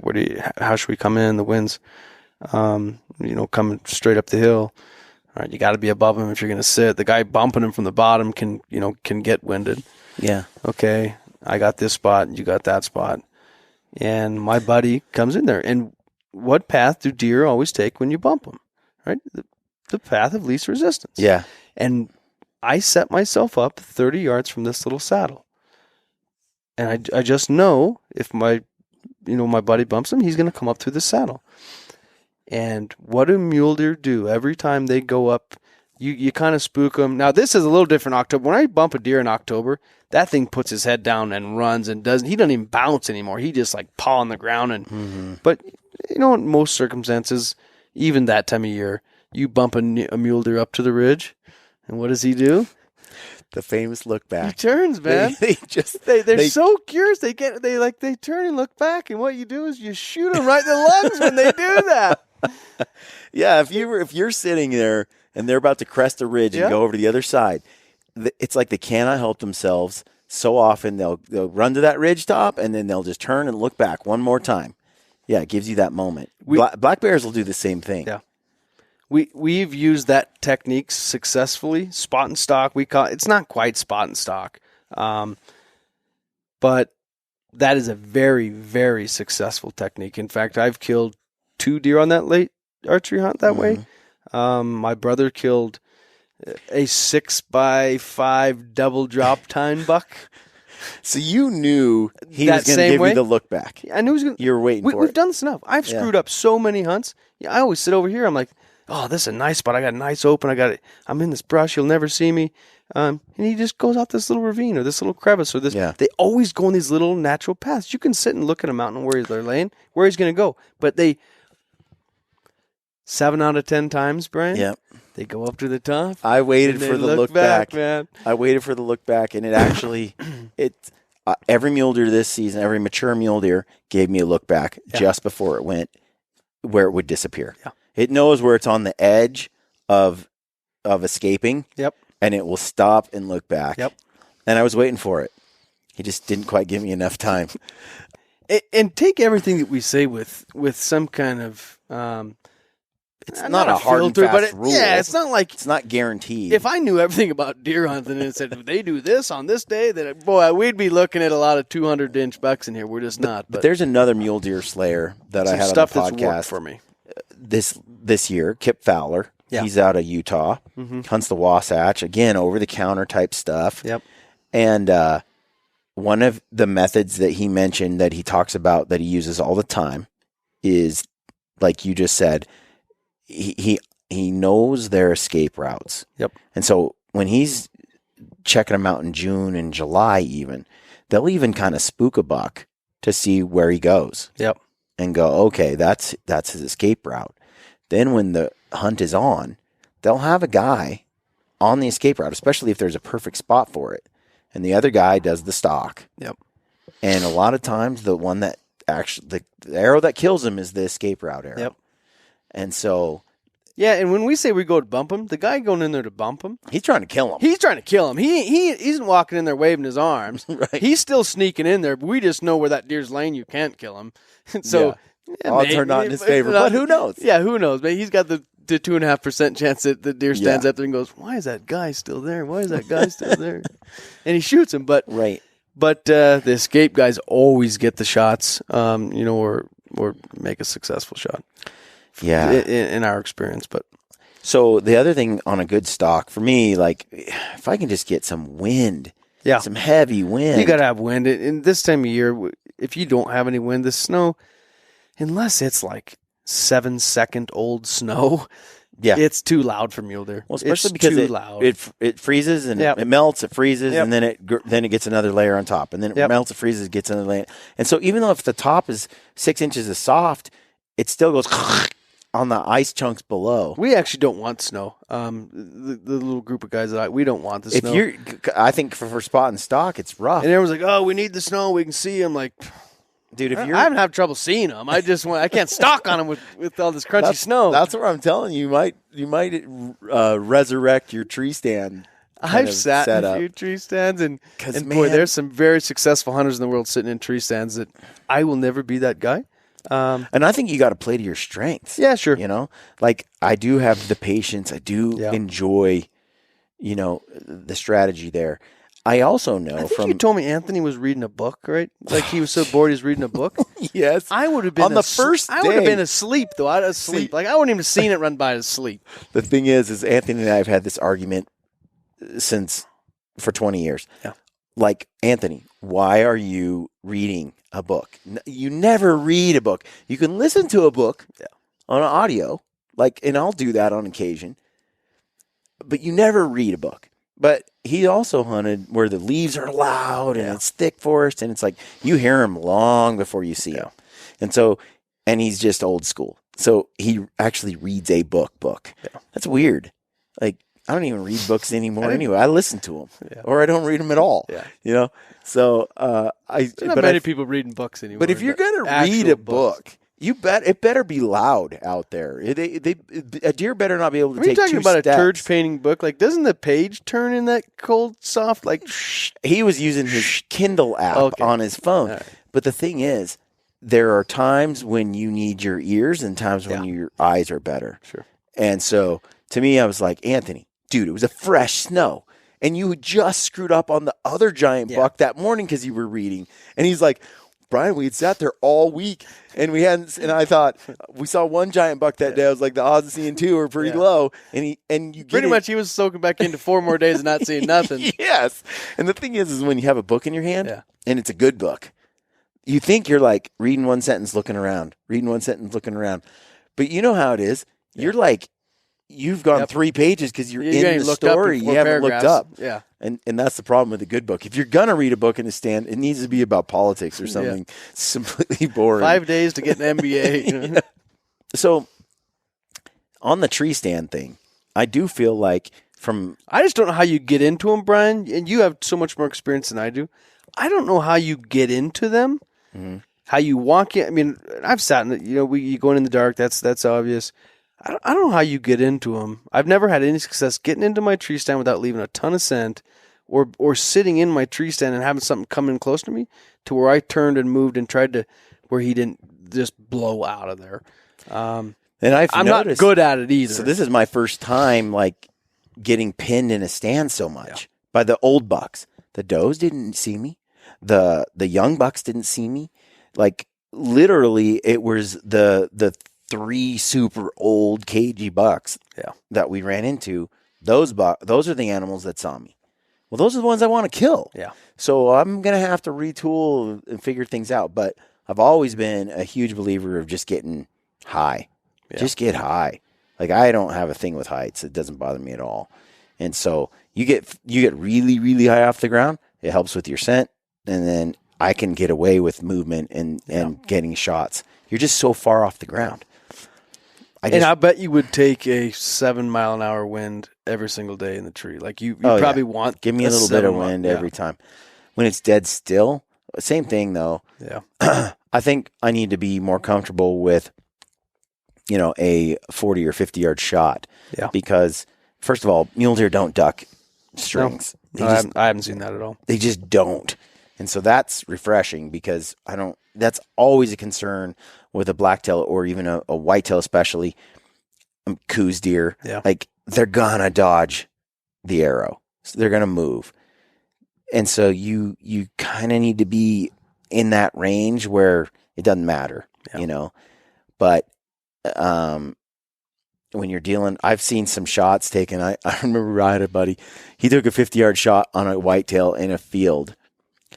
And he was like, that thing had time to eat lunch, smoke a cigarette, and then dodge the arrow. Like he was like 20 yards to the right by the time the arrow went through the space he was in. That you just don't get that with mule deer. Yeah. So I'm comfortable with a 50-yard shot on them because they just stand still. They really do. And I think you can get away with a bit more noise and movement at 50, 60 yards than you can at 20, 30 yards. No, and that's the problem. If I had a little wind that day, a couple of times, would have been fine. But also, we talked about this too. Depending on how rutted a buck is, like the does are always kind of switched on. Yep. Always. So you always have to deal with a doe. But even when she's in heat, she's distracted. She's not on her A game, especially if she's got a buck all over her. But still, you got to deal with her. But a buck that's completely rutted out of his mind and looking for a doe, he's got no defense mechanism. No, he's not watching for you. He's not watching. And so if you can get him to stop. You're not going to get 15 of those bucks a year, but you're going to get one or two of those bucks where they're just like. We got a couple. Dumber than a rock. Yep, that's going to happen 2 or 3 times a year. I could have yelled. I could have had a conversation with it. Yeah. And it didn't care. I mean, literally. You're going to get a few of those for sure. Even the big bucks. Biggest buck I saw though. Yeah. He wasn't like that at all. Totally different temperament. And I don't know if he was older or younger, but this is something I wanted to ask you about is as you've done these scouting, and you've looked at terrain and deer in different places and you're finding them at various elevations in September, in August and so on. And you're finding that they're still in those places in October and November, right? Yep. Not until you get some pretty heavy snow do they start pushing down. And then you've got some ideas on elevation levels of where they're going to be. And you also know another group will be coming through, right? Yep. So you start to figure out some of these deer and what they do and their behavior. What happens, like, I swear to you, on this hunt, there's your timber mule deer and your open country mule deer. Like, you can tell by looking at them that they're different. They spend their lives in different places. Because I saw some chocolate, heavy-bladed, trashy, like timber-looking bucks where they've been raking on trees and sap, and they're chocolate horns for a reason. And then I saw the white-horned, like sage bucks. And what I noticed between the two, from my experience on this hunt, it's very limited. But I had this conversation with Lampers, and he confirmed my suspicions based on his experience. He's like, the timber bucks are the ones you want. Yep. They're chocolate, they're bladed, they're just cool looking. They got stickers and junk, sometimes eye guards. And we all love a giant mule deer regardless of where. But those big, huge, wide, like open country bucks with the white horns and the gray bodies and the white faces. Totally different body, totally different like look on their face, different behavior. It seemed like it was really cool to see the two, but they were at the same elevation. Yep, hanging out in the same area. But remember, we're hunting in a migration hunt. So you're getting some deer that are coming not necessarily from 12,000 feet, but we're at 10,000 feet at the highest, 9,000 feet. A lot of that's open country, right? That's aspens. I think, again, not a biologist. This is not biologist Jeff. This is old dad getting the brush hunter Jeff. I think those big chocolate horn timber bucks are the bucks that live in the conifers, in the pines. I think they rub their velvet in the pines, and they're right into some of the darker, and they spend most of their time slinking around in the dark timber. I think some of those bigger, wider bucks are still in the brush. They're still smart. They're still in the cover, but they're in the aspens. Sage. They're in the aspens and the sage, and we're kind of still all through that migration corridor where all that type of cover is there. I just think that's the difference. That you have the bucks that maybe he prefers aspens. Like that 175 you've got that's up a there. timber 176. That's a timber buck. That's a timber buck. You can just glance at it. You could see him from 300 yards away and go, that's a timber buck. I mean, his horns are just black almost. And you're right. We see kind of a mix of those. Do you see a different temperament between the two? Or is it just... I don't know that I'm intelligent enough to say I've seen a different temperament between a timber buck and and what I think is especially of the same age class. It's probably... I'll show you a video of I think that buck I did show you, a bigger, wider buck. Yeah. It was kind of an open country buck, but he was super intelligent. We tried to chase him down, and we couldn't get him. But I should say it's probably more just like pups in a litter. Yeah. They have their personalities. That you can have 3 litter mates, 5 litter mates, and they can have completely different personalities. Yeah. Some can be super alert, switched on, like keen, looking at everything their owner says, and the other one can just be like oblivious to everything in the world. Just their personalities. I know the one I want to kill every single day and twice on Sunday. It's a timber buck, man. I want those dark chocolate, heavy, massive horns. Same with lampers. Yeah. Like if they're if there's a 30 inches wide, 190-inch buck, that's white horns and kind of flat and laid out, and that 178, the buck I got on the wall, just tough. I'm shooting that one every time, man. So the score doesn't mean that much to me. You're a little surprised I didn't shoot Browtine's buck. Oh, that video you showed me of that Browtine, but I cannot believe you didn't shoot that deer. Dude, that thing had character and mass. He had stickers. He had like a couple coming off here, one off the middle. It was palmed a little bit even on one side. Yeah, no, it haunts me a little bit. Jeez, but you know what? It's like... And if I had $1 for every time somebody said, oh, that's a 200-inch buck, I'd have a lot of money. That's not true. Right. And that was not a 200-inch deer. That was a really nice buck, man. That was a beautiful buck. Yeah. But if you're not shooting 170, 180-inch bucks like that, what I think that one looks like to me, you're probably not going to get a deer a lot of years. Yeah. And some people are okay with that. And I am. I don't start the season expecting to kill a buck most of the time. Well, the worst thing you can do is shoot a deer on opening morning. That is the absolute worst thing. Well, the other thing is have a buck that's right on that edge. Yeah. Like you're super happy to take that buck, but it's early. So you're like, you'd be super happy to take that on the last day. Yeah. But only because you got to hunt the rest of the season. Right. Not because it's like this magazine-worthy buck. This is what I've noticed, that there are guys that want to get the hunt over with as soon as possible. It's cold. They don't want to hike too hard. They're not addicted to the chase. Yeah. And so for those guys, it's like, why wouldn't you shoot that? Because they're anxious to get, they want the deer and they want the hunt over at the same time. I'm like, I want the hunt to go I want to be out there chasing as long as I can. Like, I love the chase. Even when I don't see anything day after day after day, it's like, I still have the tag in my pocket. Yeah, I got 6 more days. And there's still like this I got this eon. There's this possibility, like this thing about you never know what's around the corner or what can happen in the next minute. Yep. I didn't have that patience when I was young. Yeah, me neither. That's why I shot a whole bunch of 130, 140-inch 4-points. But my wife told me this year, November 15th, she said,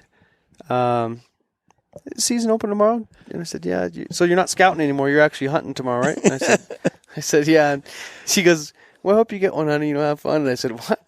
Like, you got to be kidding me. The worst thing I could do is shoot a deer tomorrow, honey. She's like, well, what if you see that one you're after? And I'm like, I don't want to shoot him tomorrow either. I want to shoot him on the last day of the season. There's so much fun to go out and hunt with your buddies and tell bad jokes and go on these stalks and they come back like, dude, what were you doing? Like, you screwed that up so bad. Well, that's a huge part of... it's so much fun, man. I don't want to end that early by shooting a deer. That's why I really enjoyed, all my hunts this year, but especially with Ben and Anthony on this trip and Brett that I did, my last hunt of the year. You get to hang out with your buddies from high school, cousins you grew up with, and it's really just a fun hunt. And we're not we don't take anything too serious. We're working hard, but. Can I tell my Brett story? Yeah. So I met Brian's buddy Brett.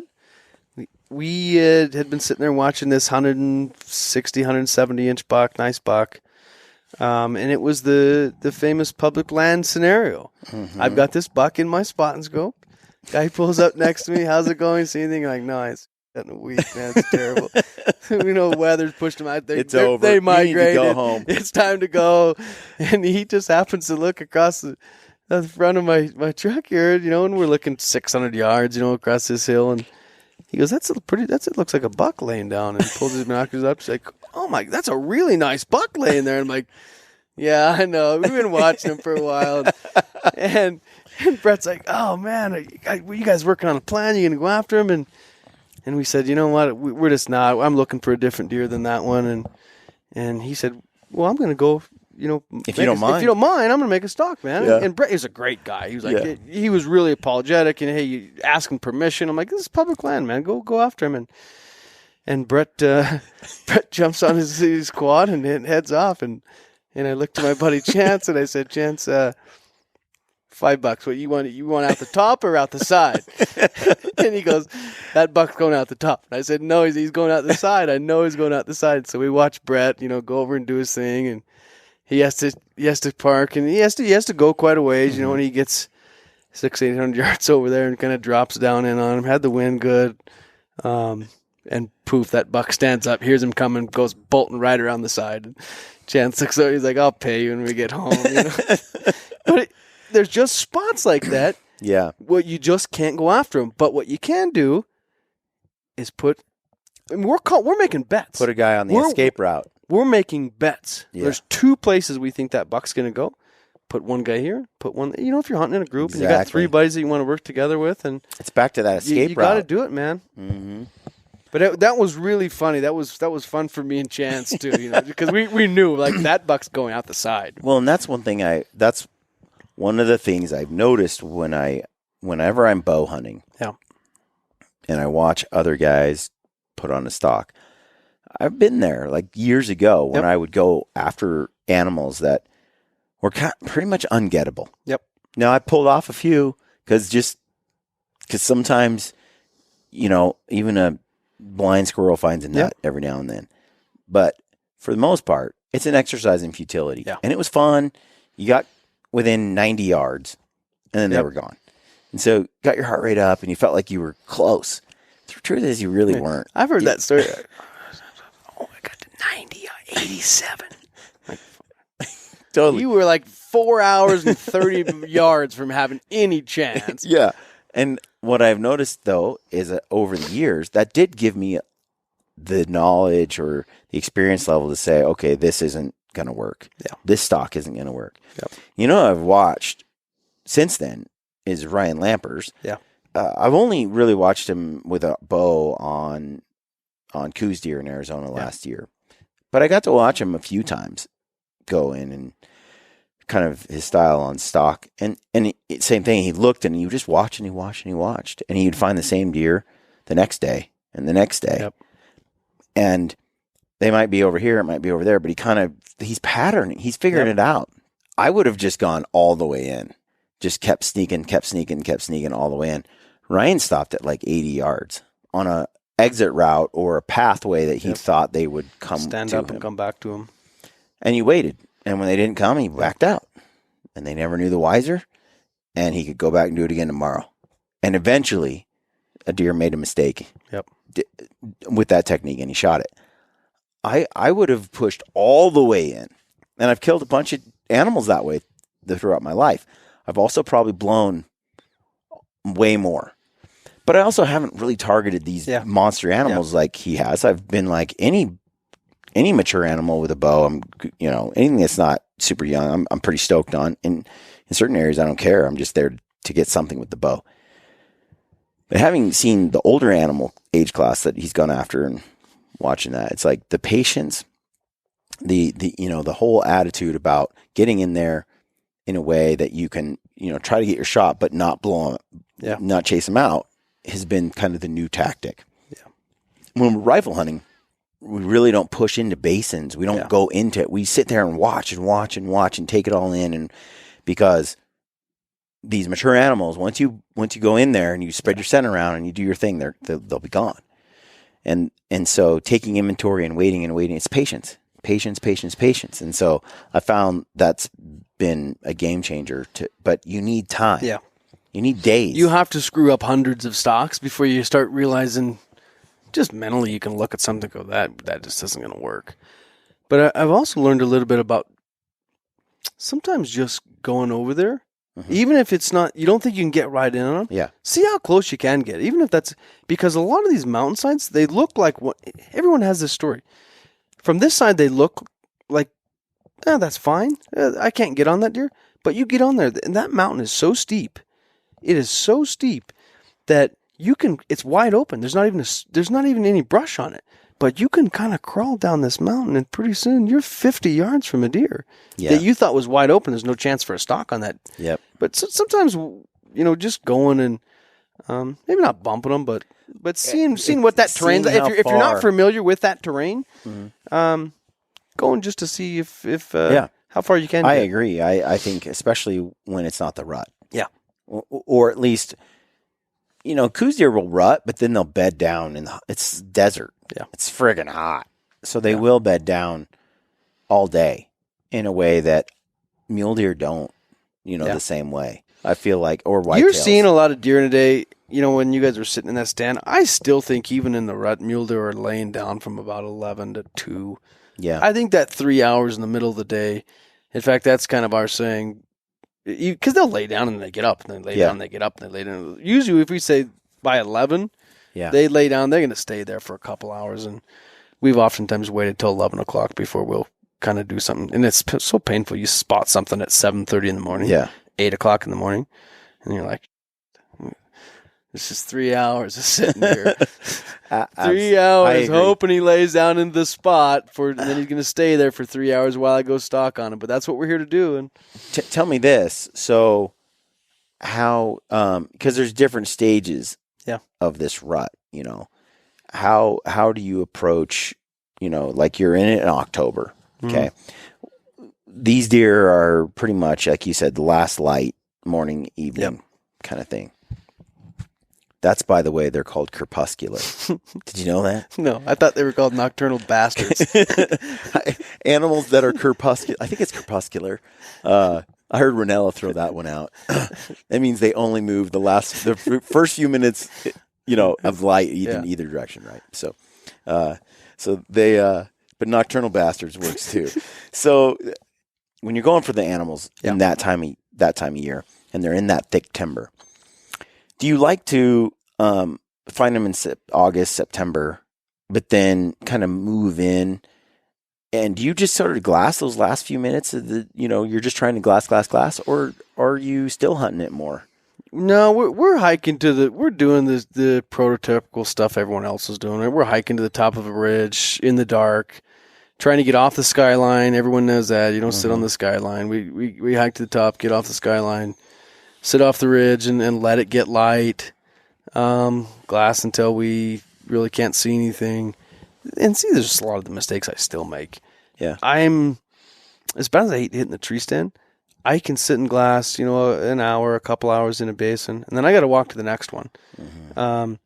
And I scare so many deer while I'm walking from one to the next. Yeah. Got to get out. If I get on the other side of that ridge, I'll see a whole bunch of stuff, and I scare all kinds of deer still to this day because I can't just be patient enough to move a little bit, move 50 yards, sit back down, and start glassing the same basin. I always think I got to go to the next one, and it's cost me deer. It's cost me deer that I was looking for.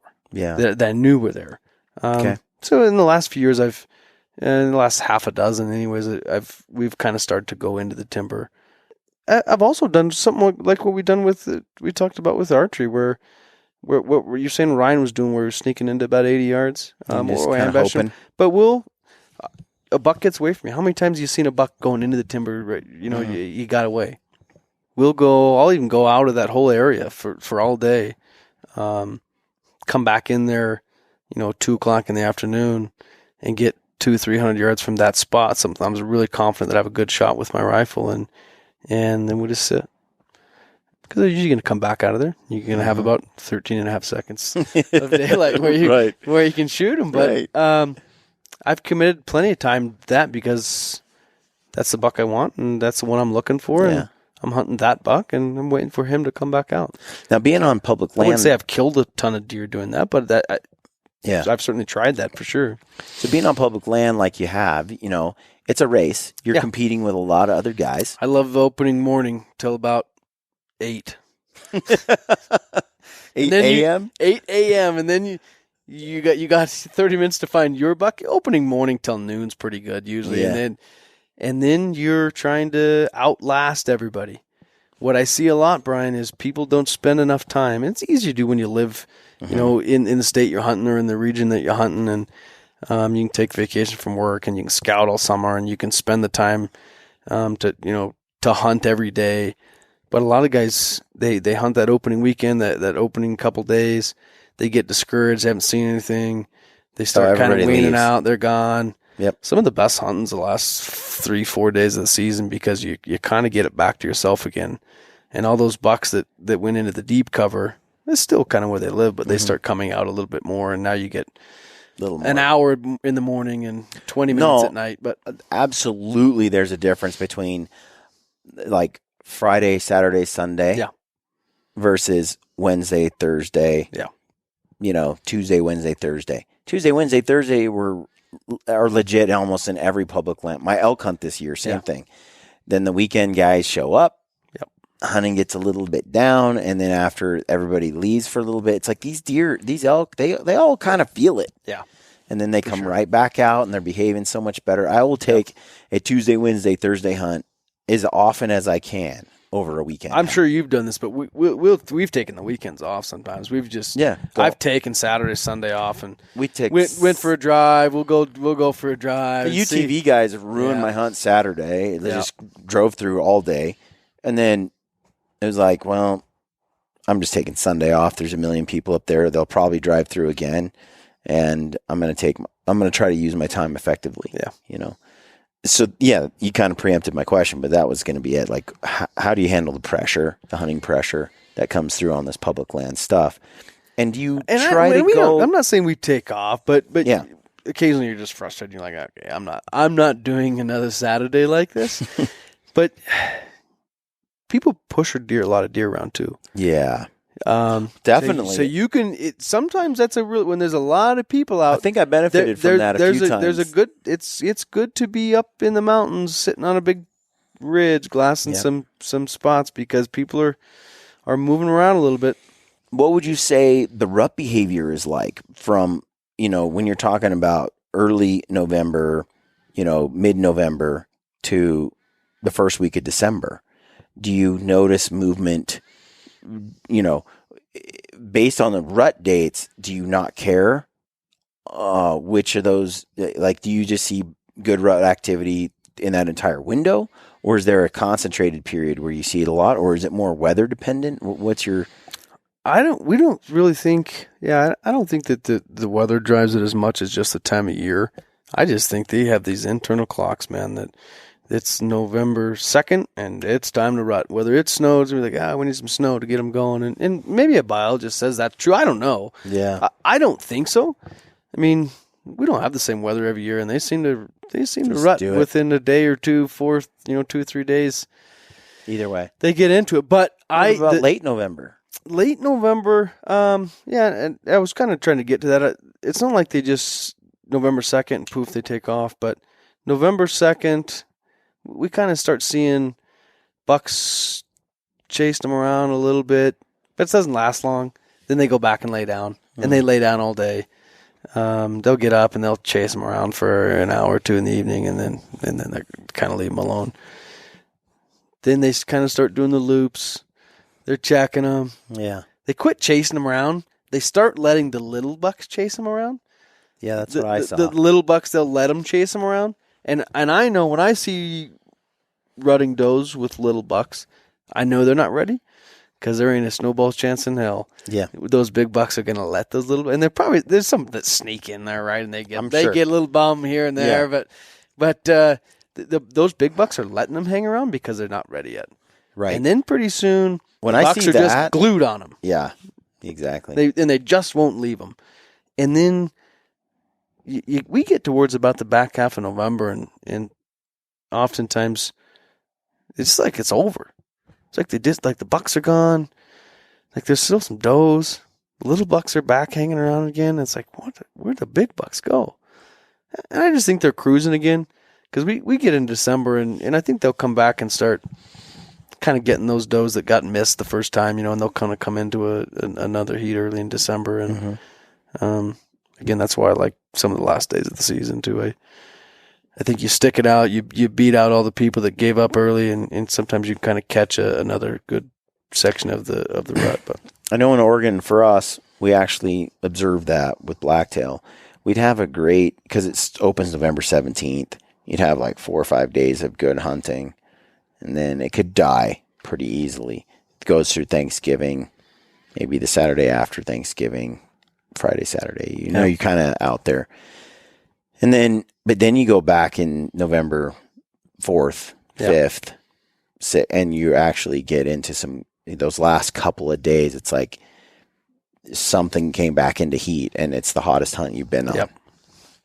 But it can be a bust, but it can be really good if you get a doe, and she's the only game in town. Yep. Because one time Anthony and I were in opposite ends of this big meadow, this big clear cut in Oregon, where they just logged it, and it's just old timber around it, and then the logging in the middle. And this doe comes cruising into the field, and she's got like 6 bucks just all over this field. They're fighting, rutting. Of course, there's this king buck that's out there. And this is at the time when Anthony had been slaying everything with his recurve. He'd had a few great years with it where he just was like on top of the world. And I think this is how it is with trad sometimes. And then he went through a slump where he couldn't hit anything, or just things didn't go his way. I think he fired 3 arrows at this big buck, and it wouldn't hold still. It was like, boom, boom, boom. And he's like, bah, bah, bah. And that buck just kept leaving and come back and come and run. And anyway, it was my first time ever blacktail hunting. Like, I hadn't done it with a bow like this and that time of year in this second season. So it was my first time, I think I was mid-20s, and he's like, and it's awesome. Yeah. Right? I had this old, like, PSE Durango was the bow I had, and I had it on a limb. And I flung an arrow too, and I missed. Total buck fever on this nice big 3x3 buck. Came in, gets fights with this other one. It's broken. It runs. He runs this buck off, but it just all day long, this doe is just running, and it just keeps pulling more and more bucks.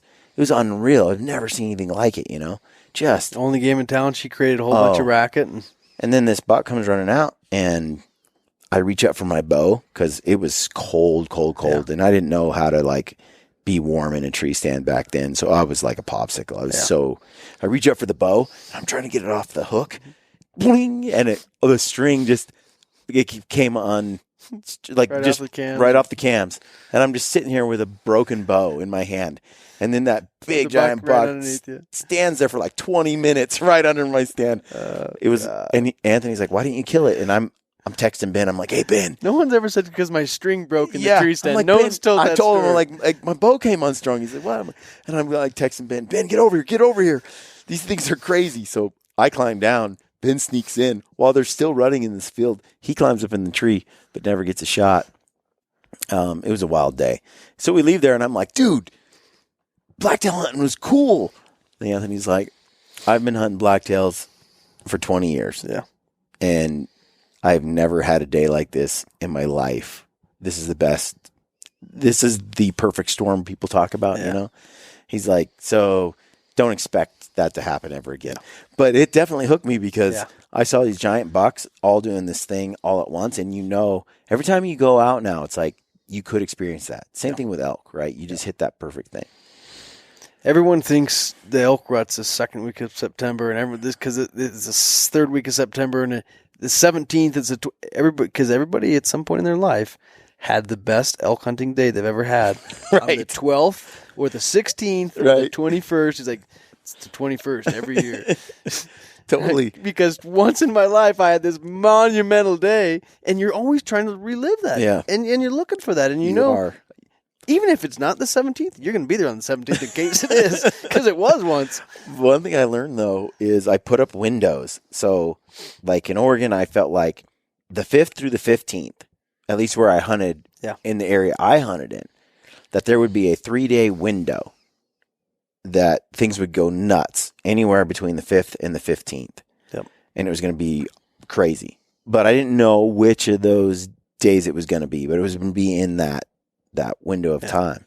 And so some of those blacktail properties I had, I would, family places, and I would go and I would sit sometime, between the 5th and the 15th. I would try to sit in there in my spots all 10 days. And there's a couple of spots where I'm like, okay, back to technique, right?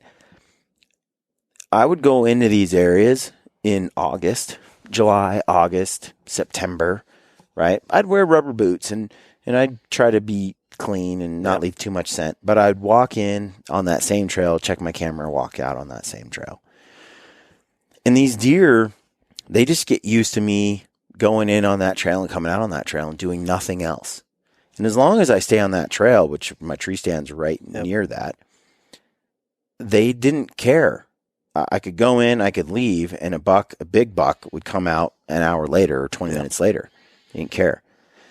But if I shot a buck or doe or something, and it went off trail, and then I had to go recover it, or I just went off trail to peek around, and then those bucks would go nocturnal for a week or two. Yeah. It'd be over. My season would be over if I strayed from the trail. Wow. And where we were hunting this year, Anthony walked in leather boots. Yep. Didn't wear rubber, and those deer did not care that he walked the road. Yep. Didn't care.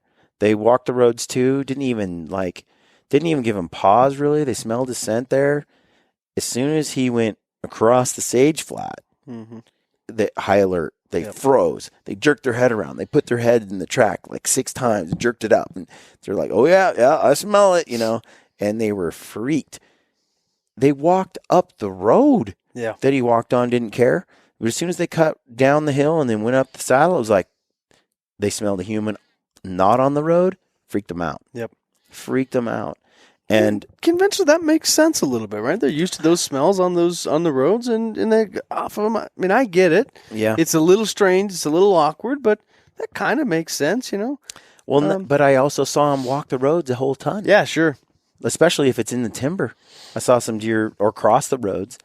And so back to like getting into a spot, I think the most critical part, one of the most critical parts of a tree stand setup or an ambush of any kind is how you get in and out.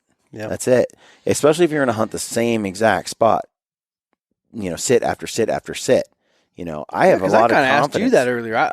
I mean, I've tried all kinds of techniques. I've got a tree stand. I hung it this year. I sat in it a couple of days, and I sat in and watched deer pick me from 200 yards away, and I watched them smell my tracks as soon as I walked. And I'm like, okay.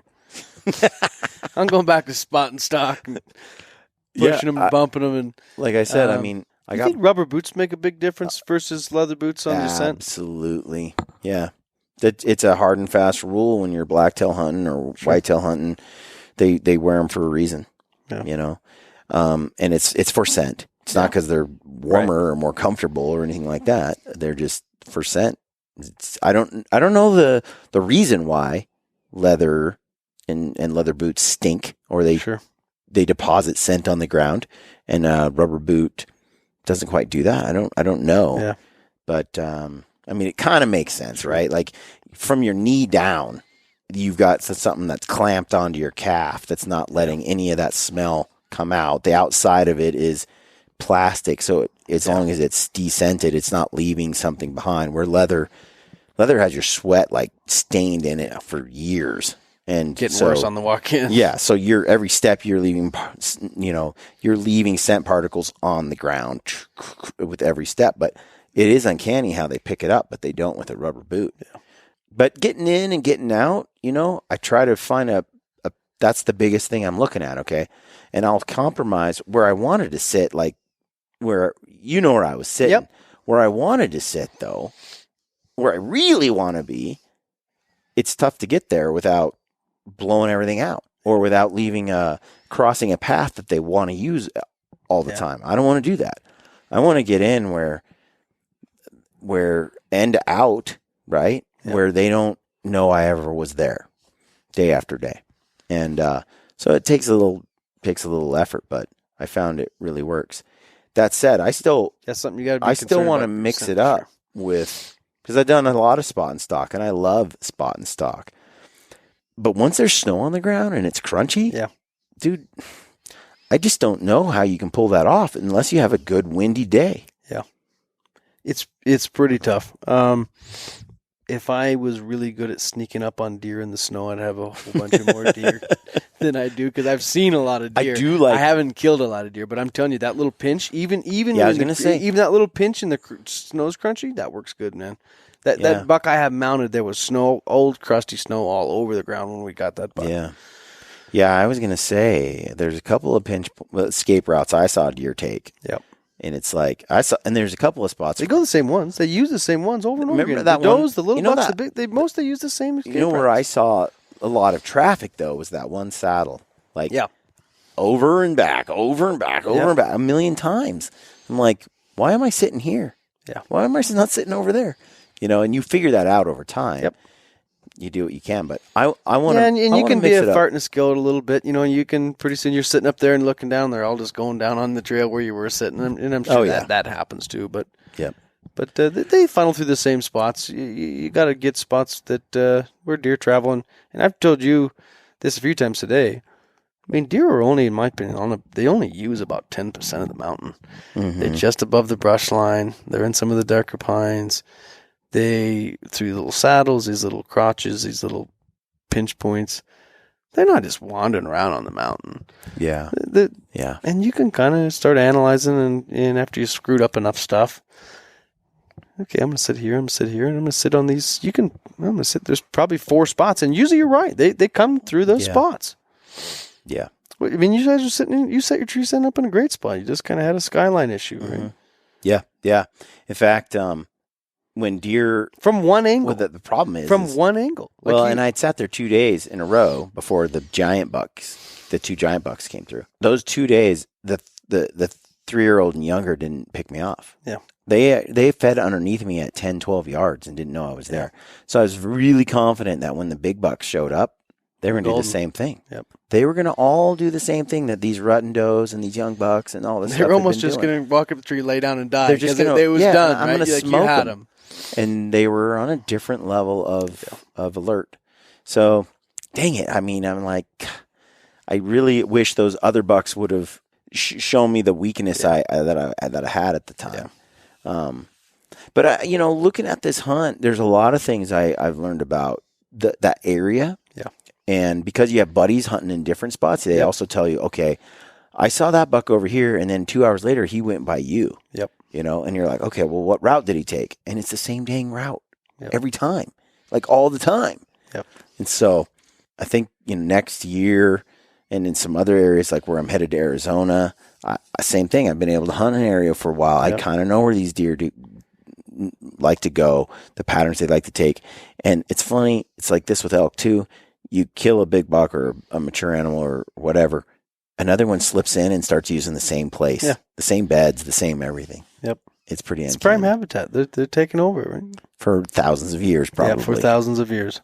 So, well, dude, we should wrap it up, I guess. Cool, man. I've had a blast, man. This is fun. I talk about my bad hunting experiences for 4 more hours, man. Well, it's awesome. It's great. I do want to ask you, like, before we go, what are some mistakes you feel like hunters make, or what's some advice you would give to guys that are out there, trying to kill a mature mule deer, rifle or bow during these later seasons, hard-horn times of years? Like, yeah, the thing I would say that I see every single day that I go hunting is just too much moving around and not enough glass. And that's everyone's go-to, glass more. But it's true, man.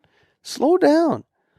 And even when you're hiking, slow down. Yeah. Move slow. Hike from one ridge to the next very slowly, 5 yards at a time, 10 yards at a time, glassing the whole time. If you have to move, Lampers may still be sitting on the same ridge, in Washington, still looking for a deer, right? Like I'm sitting here until I find one. I'm not that guy. I'm going to move, and you can move, but try to move slow, and spend more time glassing. Yeah, and really, people have all kinds of techniques I've read, where you read left to right, so you should glass right to left, and maybe you'll pick up more and you'll slow down. That does slow me down. I do like to glass right to left. I always scan with my eyes first, and then I glass right to left because it naturally slows me down. I feel like I'm fighting myself to look harder. Well, I like that, man. Yeah. I think it works. Well, where you've hunted a lot of, the same haunts for a long time, I think it's pretty cool to have you confirm, you're seeing bucks in the same areas for 20 years. Yeah. For sure. Using the same pathways and stuff like that. It's pretty cool. And when I glass a mountainside, especially in these spots that I'm used to, now maybe I'd go to, some of these other states in the West and I wouldn't see a damn thing. I couldn't find anything because I'm so used to them. I'm a little homegrown boy in my own little spots. Yeah.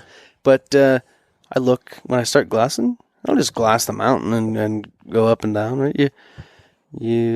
People call it gridding or doing things, but I look right above the brush line.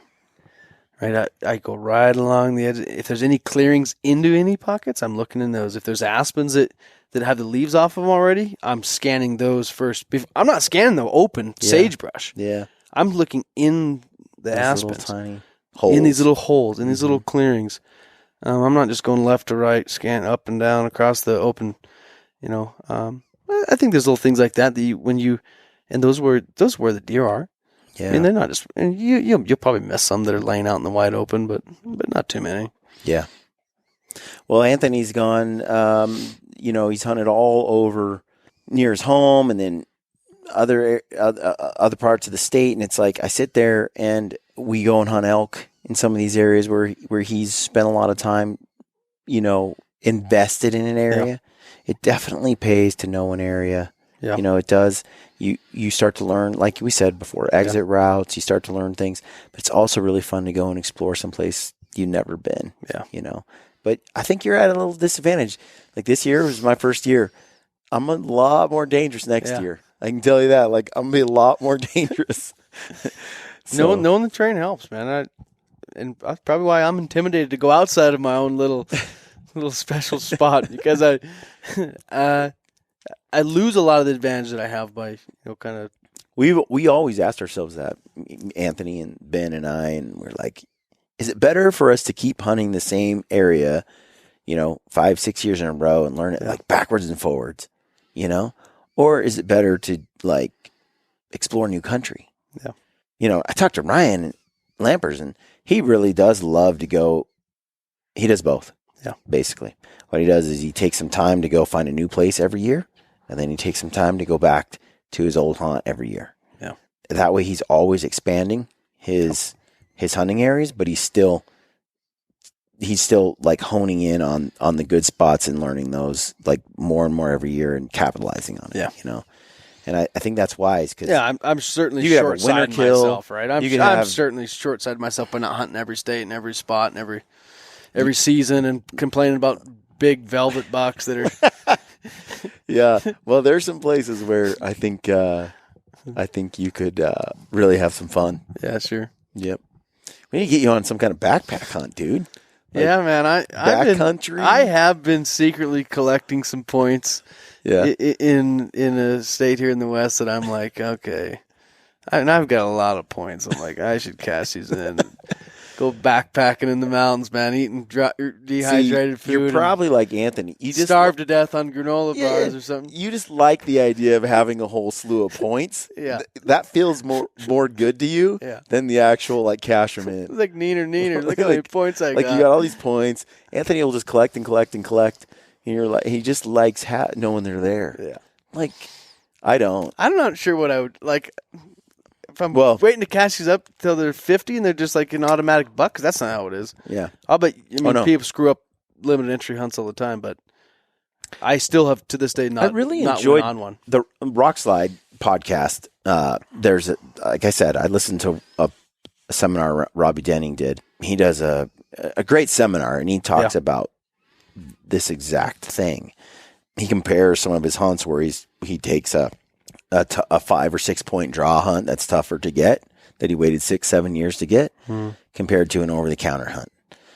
And his point is that he doesn't even bother with Arizona Strip and these hunts that are just you're never going to get. He tries to go for over the counter or 1 or 2 point hunts, and he utilizes all the states, but he's like he doesn't.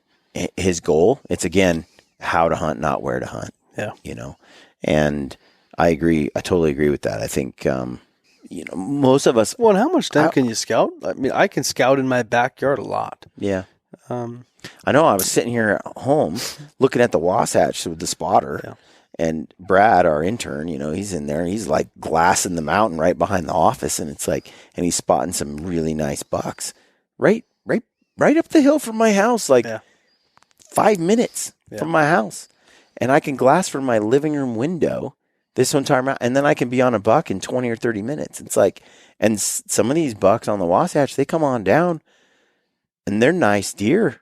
They're coming down. They may be hard to find, but when that rut comes, everything changes.